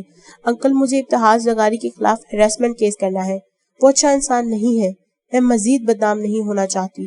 وہ مزید نہ جانے کیا گیمز کھیلنے کا ارادہ رکھتا ہوگا. آپ اسے یہاں سے بھیج دیں. وہ اچھا انسان نہیں ہے. سولین ایک ہی سانس میں بولتی انہیں اپنے حواسوں میں نہیں لگی تھی. یہ سب جو کچھ ہوا تھا اس جیسی باکردار اور شریف لڑکی کے لیے بہت بڑی چیز تھی. اس کے بابا کی اتنے سالوں کی بنائی گئی عزت خاک میں مل گئی تھی. سولین، اس سب میں ابتہاج کا کوئی قصور نہیں ہے. وہ بھی تمہاری طرح اس سازش کا شکار ہوا ہے. اس نے یہ خود نہیں کیا. قریشی صاحب کی نہایت ہی نارمل انداز میں کہی جانے والی بات ایک پل کے لیے سولین کو ساکت کر گئی تھی. نہیں انکل، وہ اپنی پرسنالٹی سے آپ کو بھی یہی اپنا جال میں پھنسا رہا ہے، ورنہ وہ... سولین سمجھ گئی تھی کہ وہ بھی اس کی طرح ابتہاج لغاری کے سحر انگیز پرسنالٹی کے زیر اثر آ چکے ہیں. بیٹا، یہ صرف آپ کی خود ساختہ منفی سوچیں ہیں اور کچھ نہیں. دنیا دیکھی ہے میں نے. اچھے سے جانتا ہوں کون کیسا ہے اور کیا گیمز کھیل رہا ہے. جس شخص پر آپ اتنے الزام لگا رہی ہیں وہ اب آپ کی مدد کرنا چاہتا ہے. آپ کو قریب آتے ان سے بھی زیادہ برے حالات سے بچانا چاہتا ہے، اور اس سب میں بھی اس کا حامی ہوں. قریشی صاحب کی بات پر سولین کو حیرت کا شدید جھٹکا لگا تھا. کیسی مدد؟ آپ کیا کہہ رہے ہیں؟ میں کچھ سمجھی نہیں. سولین نے سوالیہ نظروں سے انہیں دیکھا تھا. آپ پر اتنے ٹائم سے جو حملے ہو رہے ہیں اور یہ جو کچھ ہوا ہے، اس سب کے پیچھے تمہارے بابا کے دشمنوں کا ہاتھ ہے، جنہوں نے پہلے تمہاری ماں کو مارا، پھر حبیب پر حملہ کیا اور اب وہ تمہیں نقصان پہنچانا چاہتے تھے. وہ جانتے ہیں تم اکیلی اور کمزور ہو. ایک بات اور، تمہارے آفس میں کافی ٹائم سے ایک جاسوس موجود ہے جو تمہاری ہر بات کے بارے میں دشمنوں کو خبر دے رہا ہے. اتنی بار جو تمہارے ریسٹورانٹ میں خسارہ ہوا صرف اسی کی وجہ سے ہے. وہ لوگ تمہیں پوری طرح گھیر چکے ہیں. اب اگر تم پولیس یا کسی ایجنسی سے رابطے کرنا یا مدد مانگنا چاہو گی تو وہ لوگ تمہیں ایسا کرنے سے پہلے ہی مار دیں گے یا دنیا کی نظروں میں ہمیشہ کے لیے غائب کر دیں گے. قریشی صاحب روانی میں بولے جا رہے تھے. سولین یک ٹک کسی صدمے کی حالت میں اور خوف زدگی کے عالم میں انہیں سنی جا رہی تھی. تمہیں میں نے نہیں بتایا، مگر مجھے نہ جانے کتنی بار دھمکیوں بھرے فون کالز آ چکے ہیں. میں تمہارے معاملات سے دور رہوں، ورنہ وہ لوگ مجھے اور میرے گھر والوں کو نقصان پہنچائیں گے. اس کریٹیکل سچویشن میں صرف ایک ہی انسان ہے جو تمہیں پروٹیکٹ کر سکتا ہے اور اس مشکل سے نکالنے میں تمہاری مدد کر سکتا ہے، اور اس سے بھی بڑی بات، تم پر لگی اس بدنامی کو ختم کر سکتا ہے، کیونکہ ان لوگوں نے بہت سی جگہ پر یہ بات پھیلا دی ہے کہ تمہارا نکاح نکلی ہے. قریشی صاحب بولتے جا رہے تھے اور سولین کو لگ رہا تھا اس کی سانسیں رک جائیں گی. وہ اچھے سے سمجھ رہی تھی وہ کس انسان کی بات کر رہے تھے. ان سب پرابلمز کا ایک ہی حل ہے، تمہیں ابتہاج لغاری سے نکاح کرنا ہوگا. آخر کار انہوں نے سولین کے سر پر بم پھوڑ دیا. سولین پھٹی پھٹی آنکھوں سے انہیں دیکھ رہی. صبا کو تو انہوں نے آتے ہی روم سے بھیج دیا تھا، کیونکہ جب سے انہیں قاسم کے بارے میں پتا چلا تھا اب کسی پر وہ بھروسہ کرنے کے حق میں نہیں تھے. انکل، آپ یہ کیا کہہ رہے ہیں؟ کیا میں اتنی بے بس اور لاچار ہو چکی ہوں کہ صرف اپنے دشمنوں سے بچنے کی خاطر ابتہاج لغاری سے نکاح کروں گی، جو خود کسی گنڈے اور فراڈ سے کم نہیں ہے؟ ایسا کبھی نہیں ہوگا. میں یہ نکاح نہیں کروں گی. سولین نفی میں سر ہلاتی تکلیف کی انتہا پر تھی. کچھ گھنٹوں میں اس کے ساتھ اتنا کچھ ہو چکا تھا اور مزید نہ جانے کیا کچھ ہونے والا تھا. بیٹا، مجھے اس وقت صرف آپ کی فکر ہے. حبیب سے میں نے تمہارا خیال رکھنے اور ہمیشہ ساتھ دینے کا وعدہ کیا تھا. تمہیں ہمیشہ اپنی بیٹی مانا ہے اور تم نے بھی ہمیشہ مجھے حبیب جتنی عزت اور مان سے بخشا ہے. تم بتاؤ، اگر حبیب میری جگہ ہوتا تو کیا تمہیں کچھ غلط قدم اٹھانے کو کہتا؟ وہ بھی وہی کرتا جو تمہارے لیے سب سے زیادہ بہتر ہے، اور اس وقت ابتہاج سے نکاح کرنے سے زیادہ کچھ بھی ٹھیک نہیں ہوگا تمہارے حق میں. تمہاری زندگی اور تمہارے بابا کی عزت تمہارے ہاتھ میں ہے. تمہارے پاس کچھ وقت ہے. سوچو تمہیں کیا کرنا چاہیے.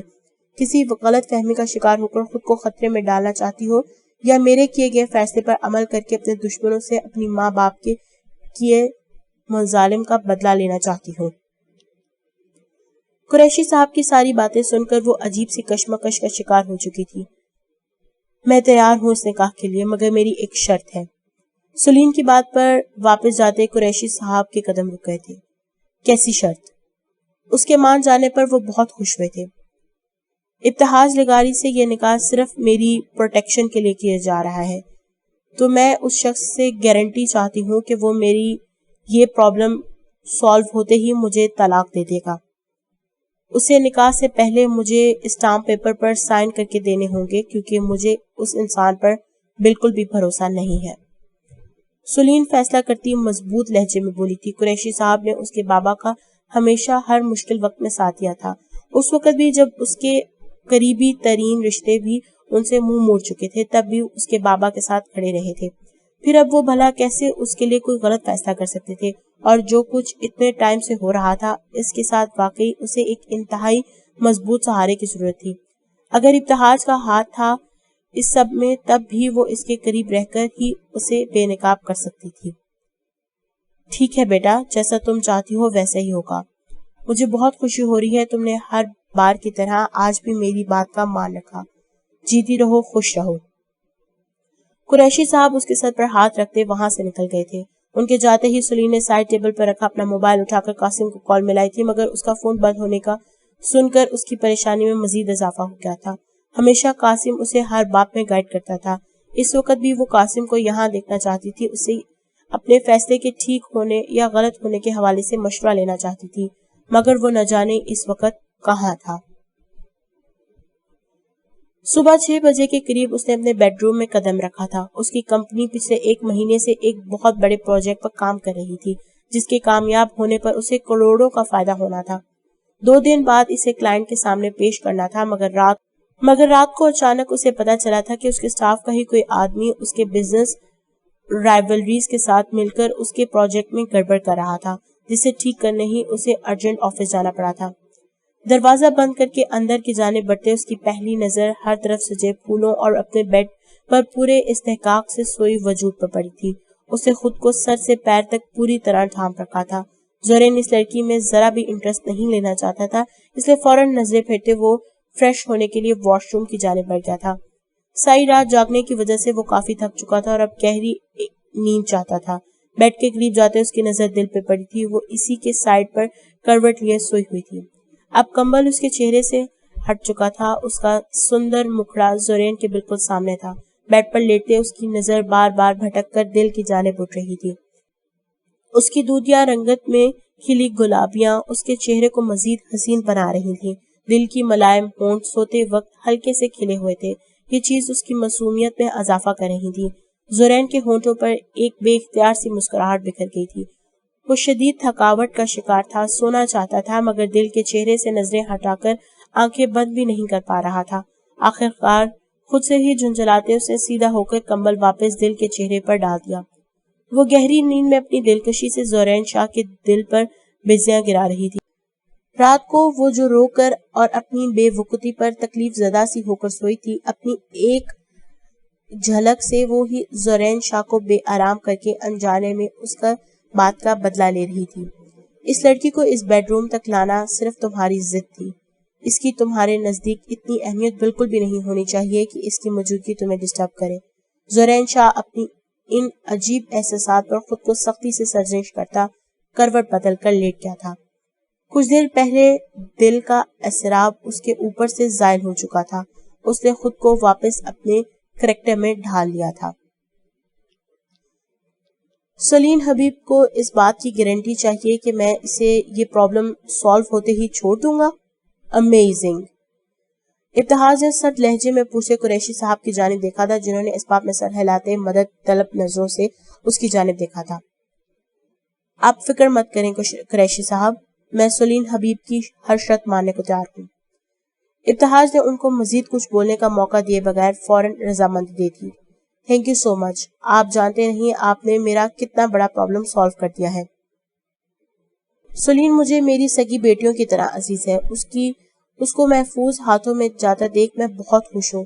بیٹا وہ شاید آپ سے تھوڑی بدگمان ہے، مگر بہت پیاری اور نیک بچی ہے، اس کی باتوں پر اس کی باتوں کو درگزر کر دیجیے گا۔ قریشی صاحب کا لہجہ خوشی سے لبریز تھا۔ جس طرح وہ ابتہاج سے بات کر رہے تھے وہ صاف ظاہر کرتا تھا وہ لوگ پہلے ہی ایک دوسرے کو بہت اچھی طرح جانتے تھے۔ ان کی اتنی ساری باتوں کے جواب میں ابتہاج سے محض سر ہلانے کے علاوہ کچھ نہیں کہا تھا۔ اس کی ریزرو نیچر سے اچھی طرح واقف ہونے کی وجہ سے قریشی صاحب اسی پر ہی خوش ہوتے وہاں سے ہٹ گئے تھے۔ انہیں ابھی کچھ دیر بعد ہونے والے نکاح کے لیے سب ارینجمنٹس بھی کرنی تھی۔ سولین تھوڑی دیر پہلے ہی صبا کے ساتھ گھر جا چکی تھی۔ ابتہاج نے پاشا کو اس بارے میں بتا کر فون بند کر دیا تھا جب موبائل ایک بار پھر جلنے بجھنے لگا، مگر اب کی بار جو نمبر سکرین پر جگمگا رہا تھا وہ سیو نہ ہونے کے باوجود وہ اسے اچھے سے پہچانتا تھا۔ نہ چاہتے ہوئے بھی وہ کال پک کرتا فون کان سے لگا گیا تھا۔ ہیلو ابتہاج میری جان، کیسے ہو تم؟ جیل سے ہیلو ابتہاج میری جان، کیسے ہو تم؟ جیل سے رہا ہو چکے ہو تم، مگر ایک بار بھی اپنی ماں کے پاس آنا گوارا نہیں کیا تم نے۔ تم جانتے ہو تمہیں صرف ایک نظر دیکھنے کے لیے میں کتنی تڑپ رہی ہوں۔ ایک بار اپنی آواز ہی سنا دو، میری تڑپتی ممتا کو سکون مل جائے گا۔ جیل میں کتنی بار تم سے ملنے آئی مگر تم نے ہر بار انکار کر دیا۔ کتنے کھڑوس بن گئے ہو تم۔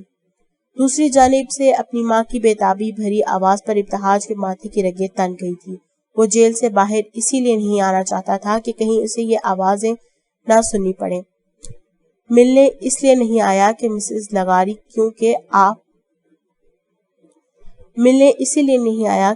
لغاری کیونکہ مجھے آپ کی صورت سے بھی نفرت ہے۔ کھڑوس تو میں پہلے سے تھا مگر اب درندہ بن چکا ہوں۔ شکر کریں آپ کا سامنا نہیں ہوا مجھ سے، ورنہ کافی مشکل ہو جانی تھی آپ کو۔ دوبارہ مجھے کال کرنے کی کوشش بھی مت کیجیے گا۔ ابتہاج زبان سے شعلے برساتا کال کٹ کر گیا تھا۔ غصے سے پاگل ہوتے اس نے مکہ بناتے سامنے موجود کانچ کے دروازے پر دے مارا تھا۔ یہ سب اس نے اتنی پاور سے کیا تھا کہ دروازہ کئی حصوں میں ٹوٹتا اس کے ہاتھ کو بری طرح لہو لہان کر گیا تھا۔ میم یہ ڈریس پہنیں گی یا میں آپ کو کوئی اور نکال دوں؟ صبا سولین کی جانب دیکھ کر جھجکتے ہوئے بولی تھی۔ چاہے سولین بہت نرم مزاج مالکن تھی مگر تھی تو اس کی باس۔ وہ اسے کسی چیز کے لیے فورس نہیں کر سکتی تھی۔ ابھی کچھ دیر میں سولین کا نکاح تھا اور نکاح کے لیے اس نے انتہائی سمپل سا بلیک ڈریس پہن رکھا تھا۔ پلین شرٹ اور ٹراؤزر میں ریشمی دوپٹہ سر پر اوڑھے، بالوں کے جوڑے کی شکل میں لپٹے وہ سوگوار سے حسن اور سادگی میں بھی بہت اٹریکٹیو لگ رہی تھی۔ اسے نظریں ہٹانا کافی مشکل امر تھا۔ نہیں، میں اس ڈریس میں زیادہ کمفرٹیبل ہوں۔ سولین کی طبیعت ابھی بھی نہیں سنبھلی تھی۔ کل رات شدید ٹینشن لینے کی وجہ سے اس کا نروس بریک ڈاؤن ہوا تھا۔ ڈاکٹر نے اسے ریسٹ کرنے کو کہا تھا مگر وہ جب سے ڈسچارج ہو کر آئی تھی ایک منٹ کے لیے بھی ٹک کر نہیں بیٹھی تھی۔ ریسٹورانٹ میں سب ٹھیک چل رہا ہے یا نہیں اسے اس بات کی بہت ٹینشن تھی۔ وہ مسلسل زاہد سے رابطے میں تھی۔ قاسم سے ابھی تک اس کا کوئی کانٹیکٹ نہیں ہوا تھا۔ Okay ma'am. صبا بیچارگی سے اس کی جانب دیکھتی خاموش ہو گئی تھی۔ اسے قریشی صاحب سے ہی سننے میں ملا تھا کہ نکاح کے ساتھ رخصتی بھی تھی۔ صبا اپنی زندگی میں پہلی بار کسی ایسی دلہن کو سیاہ لباس میں دیکھ رہی تھی۔ آج تک اس نے ایسا سنا بھی نہیں تھا مگر اپنی باس کے حکم کی پابندی کیے بنا وہ نہیں رہ سکی۔ نیچے مولوی صاحب اور باقی گواہان آ چکے تھے۔ نکاح کا قریب آتا وقت سولین کی سانسیں مدھم کیے جا رہا تھا۔ میم قریشی صاحب آپ کو بلا رہے ہیں نیچے۔ صبا کی بات اسے اپنی موت کا پیغام لگ رہی تھی مگر کچھ حقائق کے تحت اسے اس موت کے کنویں میں اترنا پڑ رہا تھا۔ ابتہاج لغاری کا منجمد کرتا لہجہ، روح میں اترتی لوہرنگ آنکھیں، اس کی خود میں جکڑتی محسور کن خوشبو، یہ سب کچھ اب اسے برداشت کرنا تھا، چاہے کچھ ٹائم کے لیے ہی صحیح مگر اسے اسی شخص کے ساتھ رہنا تھا جس کے لیے وہ اپنی دل میں فیلنگز محسوس کر رہی تھی۔ مگر ابتہاج لغاری کے دھوکے نے ان پھوٹتی کونپلوں کو مسل کے رکھ دیا تھا۔ قریشی صاحب کے ساتھ چلتے اس نے ڈرائنگ روم کے اندر قدم رکھا تھا۔ یہاں آنے سے پہلے اس نے خود کو ایک اور بڑی سی سیاہ چادر میں لپیٹ رکھا تھا۔ اسے پورے ڈرائنگ روم میں نظریں دوڑانے کے باوجود ابتہاج لغاری کہیں نظر نہیں آ رہا تھا۔ یہ خفیہ نکاح کی ترکیب، اس لیے گواہان کے علاوہ اور کوئی موجود نہیں تھا۔ بیٹا آپ کی طبیعت تو ٹھیک ہے نا؟ اسے پوری طرح کپکپاتے دیکھ قریشی صاحب فکر مندی سے بولے تھے۔ جی انکل میں ٹھیک ہوں۔ سولین خود کو مضبوط ظاہر کرتے ہوئے بولی تھی۔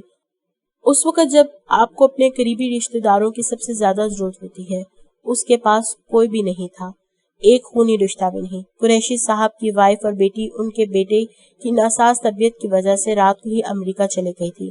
سلیم کی ایک جانب صبا بیٹھی تھی، دوسری جانب جگہ خالی تھی۔ کچھ ہی فاصلے پر رکھی چیئرز پر مولوی صاحب بیٹھے تھے، نکاح پڑھوانے کو تیار تھے۔ ابتحاج لغاری ابھی تک نہیں آیا تھا۔ سلیم کو یہ بات بہت غصہ دلا رہی تھی کہ یہ شخص ابھی سے ہی احسان جتانا شروع کر چکا ہے کہ وہ اس کی مدد کر رہا ہے۔ قریشی صاحب کے کال کرنے کے کچھ ٹائم بعد وہ اسے ایک درمیانی عمر کی شخص کے ساتھ اندر آتا دکھائی دیا تھا۔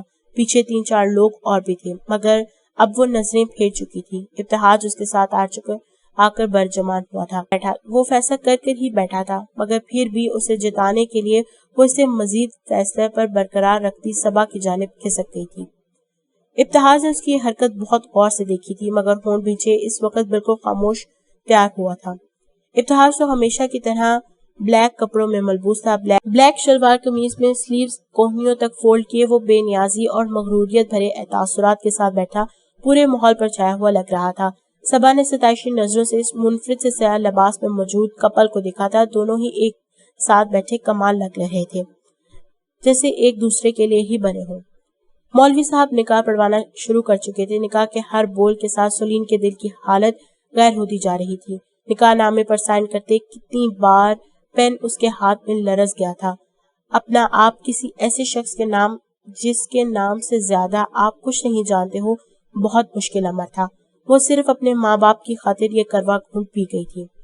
نکاح کی رسم ہو چکی تھی، سب مبارکباد دے رہے تھے۔ قریشی صاحب نے باپ جیسی شفقت بھرا ہاتھ اس کے سر پر رکھا تھا۔ اب انہیں سلیم کی جانب سے بالکل بھی ٹینشن نہیں رہی تھی۔ اس نے بیسٹ فرینڈ کی اکلوتی نشانی اب محفوظ کر دی تھی۔ صبا نے بھی خوش ہوتے سلیم کو گلے لگایا تھا، جو بہت مشکل سے اپنے آنسو روکے بیٹھی تھی۔ قریشی صاحب کی باتوں میں آ کر اس نے اتنا بڑا قدم اٹھا تو لیا تھا، مگر اس کے دل میں ایک انجانا سا ڈر بیٹھا گیا تھا۔ وہ ابھی تک اسی الجھن میں گرفتار تھی کہ جس شخص کو وہ اپنا آپ سونپ چکی ہے، کیا وہ اس کا محافظ ہی تھا یا کہیں اس کی اصل بربادی کا ذمہ دار۔ وہ جلد از جلد اس حقیقت سے پردہ اٹھانا چاہتی تھی۔ شاید نکاح کی بڑی وجہ یہی تھی۔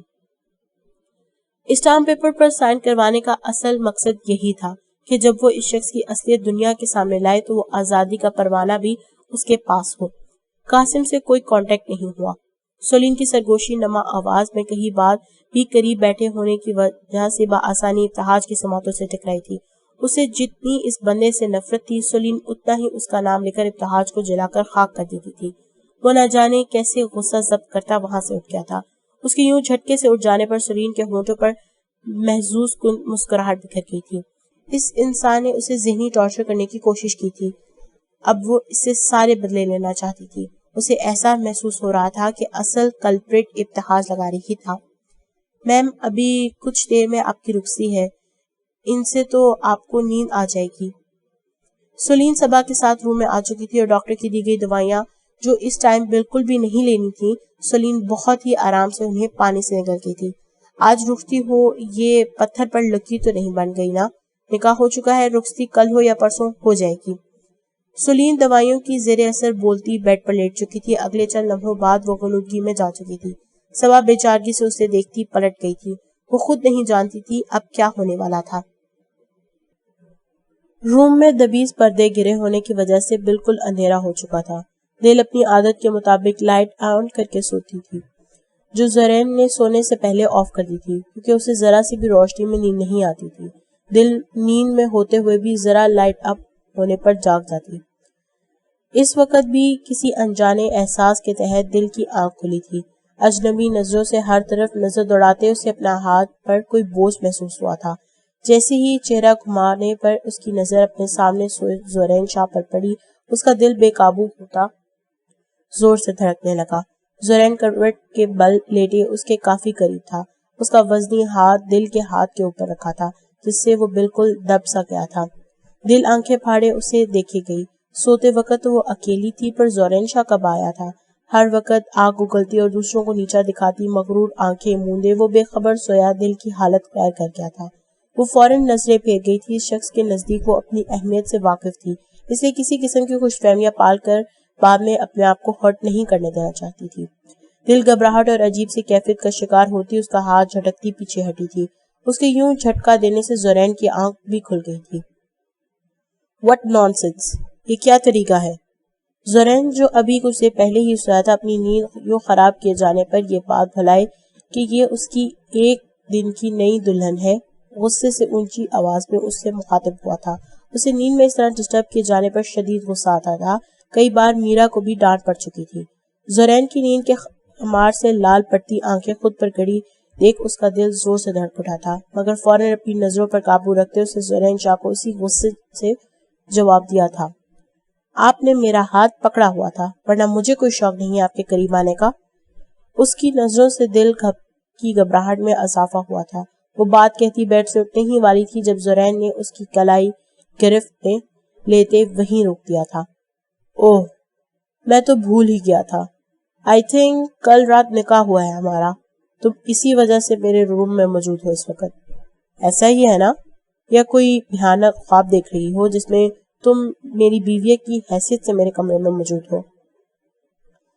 دل جو اس کی گرفت سے اپنی کلائی آزاد کروانے کی کوشش کر رہی تھی. زورین کے حد تک امیز لہجے پر دل نے آنکھوں میں بھر جانے والی نمی کو پیچھے دھکیلتے نظریں اٹھا کر اس سنگ دل ترین انسان کی جانب دیکھا تھا.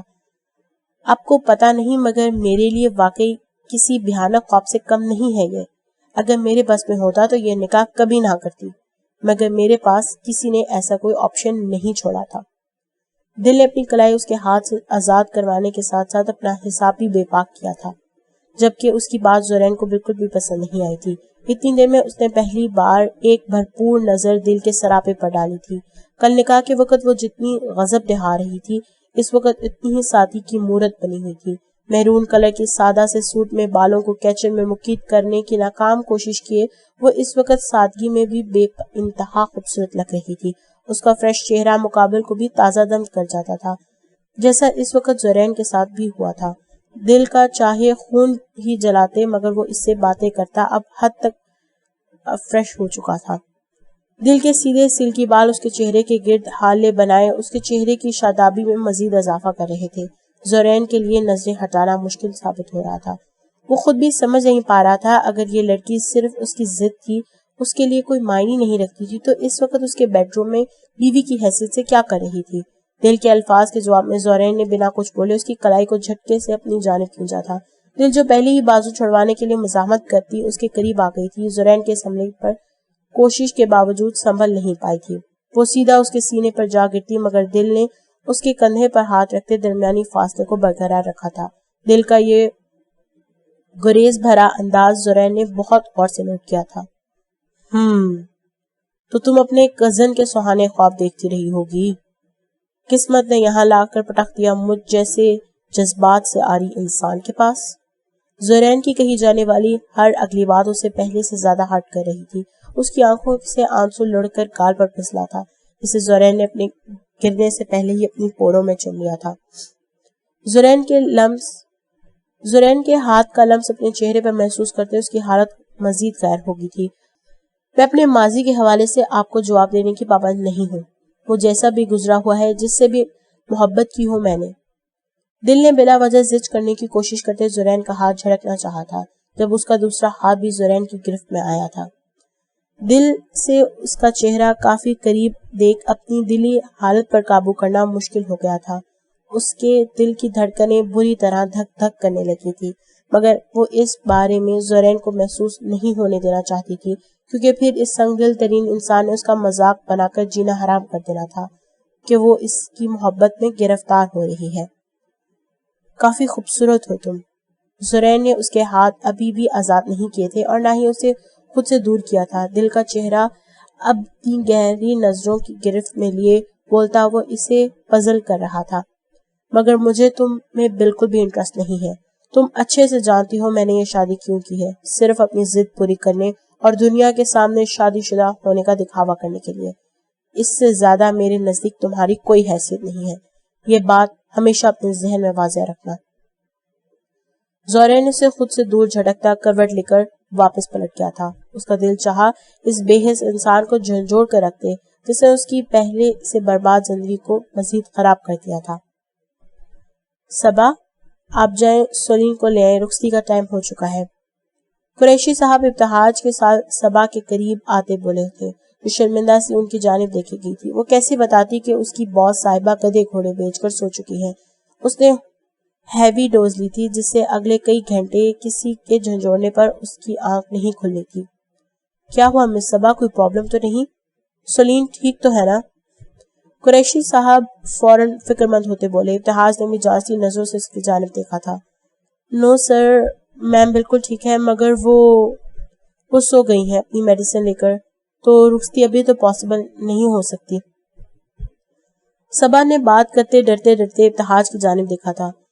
اس پہلے دن سے ہی ابتہاج سے بہت ڈر لگتا تھا، جس کی سرد ترین تاثرات رگوں میں خون جما دیتے تھے، لیکن اسے حیرت کا شدید جھٹکا تو اس وقت لگا جب سلیم کی اس حرکت کے بارے میں سن کر غصہ ہونے کے بجائے ابتہاج کی آنکھوں میں ایک مسکراہٹ سے بھر کر معدوم ہو چکی تھی، جس کا دورانیہ چند سیکنڈ سے زیادہ نہیں تھا۔ مگر ابتہاج کی دلکش مسکراہٹ نے اسے بہت متاثر کیا تھا۔ اس کی نرم جذبوں میں گندھی پیاری سی باس کے لیے یہ وجیح انسان بالکل پرفیکٹ تھا۔ اوہ، اب پھر؟ قریشی صاحب کو سلیم سے اس غیر ذمہ داری کی بالکل بھی امید نہیں تھی۔ وہ ابتہاج کے سامنے شرمندہ ہو گئے تھے۔ ڈونٹ وری قریشی صاحب، رخصتی تو ابھی بھی ہو سکتی ہے۔ نکاح ہو چکا ہے، دشمن اب پہلے سے زیادہ الرٹ ہو گئے ہوں گے۔ میں نہیں چاہتا سلیم کو وہ مزید کوئی نقصان پہنچائے۔ رخصتی اپنے مقررہ ٹائم پر ہی ہوگی۔ آپ پلیز مجھے ان کا روم دکھا دیں۔ ابتہاج کی بات قریشی صاحب کو بالکل ٹھیک لگی تھی۔ وہ صبا کی رہنمائی میں سلیم کے روم کی طرف بڑھ گیا تھا، جہاں وہ بیڈ پر کمبل سینے تک اڑے خواب خرگوش کے مزے لوٹ رہی تھی۔ اسے ابتہاج سے بچنے کے لیے نیند کا سہارا لیا تھا۔ یہ بات کافی محظوظ کن تھی اس کے لیے۔ سلیم کو اس بات کا اندازہ تھا شاید وہ اس کے روم میں آئے، اس لیے اس نے سوتے وقت بھی دوپٹہ اچھے سے اوڑھ رکھا تھا۔ ابتہاج نے ایک لمحہ بھی ضائع کیے بغیر اس کے اوپر سے کمبل ہٹاتے اسے اپنی باہوں میں اٹھا لیا تھا۔ صبا خاموشی سے ایک سائڈ پر کھڑی اپنی مسکراہٹ چھپانے کی کوشش کر رہی تھی۔ سلیم اگر سیر تھی تو ابتہاج اس کے لیے سوا سیر ثابت ہوا تھا۔ اس کی ساری پلاننگ ناکام بنائے وہ اسے اٹھاتا روم سے باہر نکل گیا تھا۔ صبا نے ایسا انوکھا کپل اور اس سے بھی کہیں زیادہ انوکھی رخصتی آج تک نہیں دیکھی تھی۔ زورین، کہاں ہو تم؟ میں پچھلے کتنے گھنٹوں سے کال کر رہی ہوں تمہیں، اٹینڈ کیوں نہیں کر رہے تم؟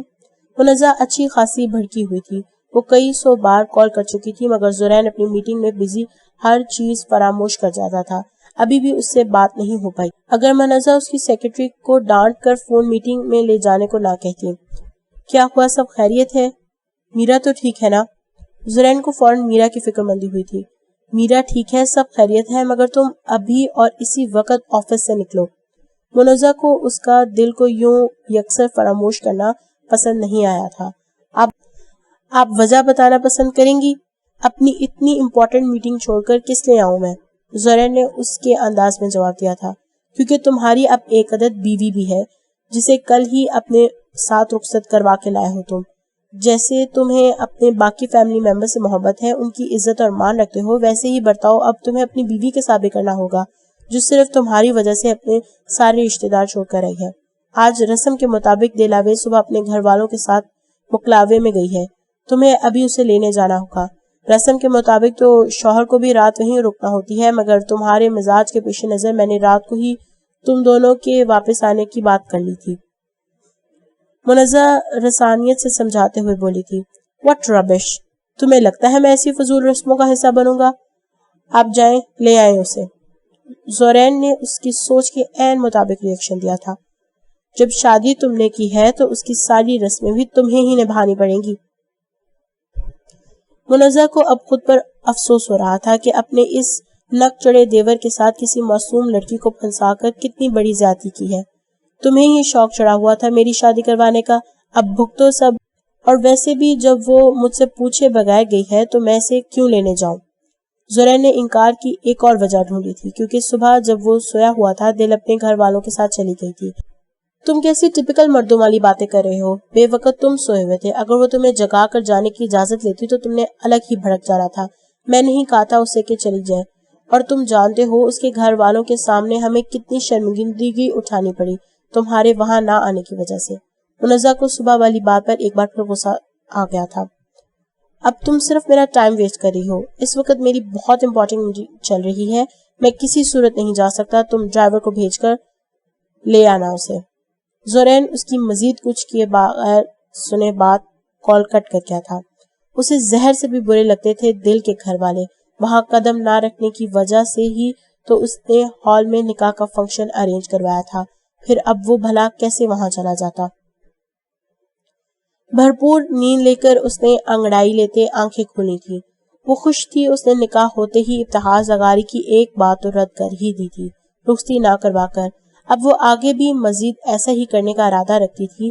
تکیے کے سہارے اٹھ کر بیٹھتے اس کی نظر سامنے لگے سیاہ پردوں کو دیکھا تھا۔ اسے بلیک کلر پسند تھا، مگر اتنا بھی نہیں کہ روم میں ہر جگہ یوں ہی بلیک ہو۔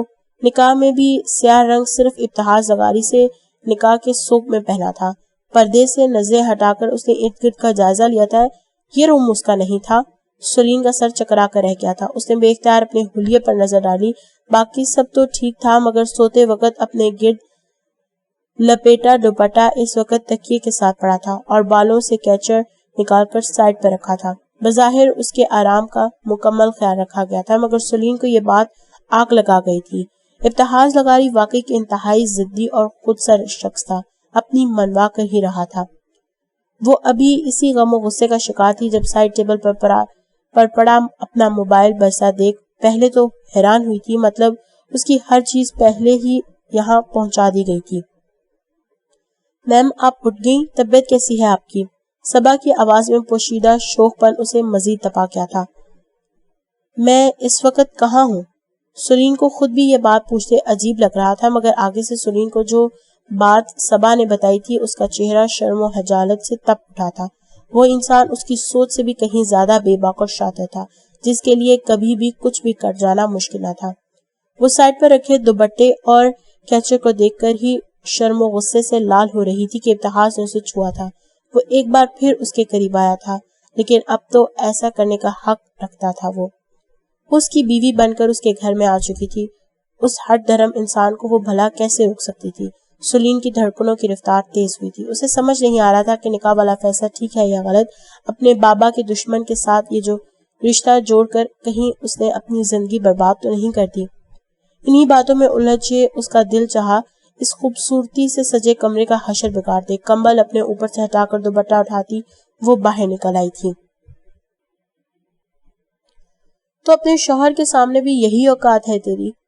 ظاہر سی بات ہے دولت سے کھیلنے والے اس رئیس زادے کی نظر میں تمہاری اہمیت کسی نوکرانی سے زیادہ تو نہیں ہوگی۔ رقیہ بیگم کے زہر میں ڈوبے الفاظ دل کو بری طرح چھلنی کر گئے تھے۔ اسے نکاح کے بعد زورین کا اتنا اچھا سلوک دیکھ جو سپنے دیکھنے شروع کیے تھے وہ ایک ایک کر کر ٹوٹتے اسے لہو لہان کر رہے تھے، مگر وہ اس میں اس کا سارا قصور اپنا ہی مان رہی تھی۔ جب اس کو پتا تھا کہ وہ کتنی بد نصیب ہے تو پھر کیا سوچ کر اس نے زورین شاہ سے کوئی امید وابستہ کر لی تھی۔ صبح بھی صرف اس کا گھر دیکھنے اور باقی کی سن گن لینے اس کی خالہ اور ممانیوں سے لینے گئی تھی۔ منزہ کو یہی لگا تھا کہ وہ سب دل کی محبت میں کھینچی چلی آئی ہیں۔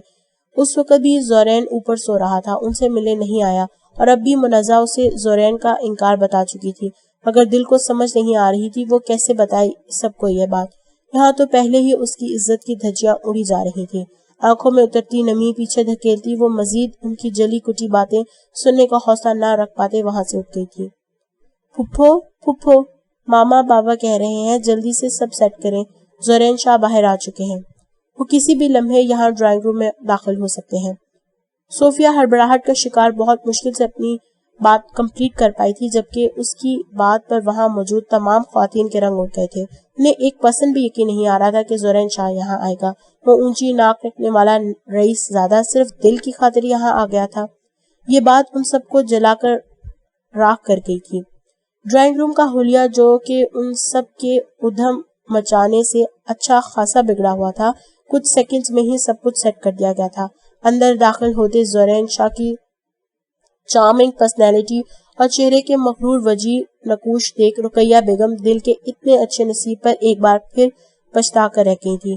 زورین کی پہنی ایک ایک چیز انتہائی بیش قیمتی تھی۔ جس لڑکی کی زندگی وہ برباد کرنا چاہتی تھی وہ اب عیش کرنے والی تھی، مگر اتنی آسانی سے یہ سب ہونے دینا انہیں منظور نہیں تھا۔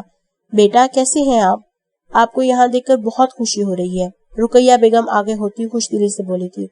وہ وہاں موجود ہر شخص زورین شاہ کی شخصیت سے بہت متاثر نظر آ رہا تھا۔ زورین نے صرف سر ہلا کر انہیں ان کی بات کا جواب دیا تھا۔ اس کی متلاشی نظریں دل کو ڈھونڈ رہی تھی، جسے لے کر وہ جلد از جلد یہاں سے نکل جانا چاہتا تھا، جبکہ وہ سب اس بے تابی کا کچھ اور ہی مطلب نکالتے دل کی اتنی اہمیت پر جیلس ہوئے بنا نہیں رہ پائی تھی۔ دلاویز کہاں ہے؟ نظر نہیں آ رہی۔ زورین نے تنویر صاحب کے کہنے پر صوفے پر بیٹھتے دل کے بارے میں پوچھ ہی لیا تھا۔ یہاں آنے سے پہلے منزہ کی اس کے آگے صرف ہاتھ جوڑنے کی کسر رہ گئی تھی، باقی اس نے سب کچھ کر لیا تھا۔ وہ رشتوں کو، ان کی باریکیوں کو اچھی طرح سمجھتی تھی۔ وہ نہیں چاہتی تھی زورین کے برے بیہیویئر کی وجہ سے دل کو اپنے میکے والوں کے سامنے شرمندگی کا سامنا کرنا پڑے۔ وہ اوپر اپنے روم میں ہے، میں بلا کر لاتی ہوں۔ فاخرہ بیگم فوراً اپنی جگہ سے اٹھی۔ تنویر صاحب کی ان کو خاص ہدایت تھی کہ سب نے زورین کے سامنے دل سے بہت اچھا رویہ رکھنا ہے۔ وہ زورین سے رشتہ جوڑنے کے بعد سے اپنے بزنس کی ترقی کے الگ ہی خواب دیکھنے لگے تھے۔ نہیں، آپ رہنے دیں، میں خود ہی لے کر آتا ہوں، روم کی سائڈ پر ہے۔ زورین کو منع کرتا اپنی جگہ سے اٹھا تھا۔ گھر کے سبھی افراد وہاں موجود تھے سوائے سفیان کے، جو نکاح کی ڈیٹ فائنل ہوتے اپنی کسی دوست کی طرف چلا گیا تھا اور اب تک نہیں لوٹا تھا۔ فاخرہ بیگم کے بتانے پر زورین اس جانب بڑھ گیا تھا۔ دیکھا کتنی میسنی اور چالاک ہے یہ لڑکی، ایک ہی دن میں کیسے قابو کر لیا اپنے شوہر کو۔ اتنا باحیثیت آدمی اس بے غیرت شیلا کی بیٹی کی جھولی میں ڈال دیا میں نے، مت ماری گئی تھی میری تو۔ رقیہ بیگم کا پچھتاوا کسی طور پر کم ہونے کا نام ہی نہیں لے رہا تھا۔ اپا اچھی بات ہی ہے، اگر زورین شاہ دل کے قابو میں رہا تو فائدہ ہمارا ہی ہے۔ وہ بے وقوف لڑکی ہمارے پیار کی ترسی ہوئی ہے، ذرا دو میٹھے بول بولنے پر ہمارا کام کر دے گی۔ آپ لوگ سوچ بھی نہیں سکتے زورین شاہ کی سپورٹ سے ہمارا کاروبار کہاں تک پہنچ سکتا ہے۔ بہت بڑا نام اور مقام ہے زورین شاہ کا بزنس کی دنیا میں، جسے بھی ہاتھ میں لاتا ہے وہ کمپنی راتوں رات ترقی کی منزل طے کر جاتی ہے، اور جس سے بگڑتی ہے اس کا تو دیوالیہ نکل جاتا ہے۔ تنویر صاحب نے ان سب پر اپنی سوچ ظاہر کرتے اچھا برتاؤ کرنے کی ہدایت کی تھی۔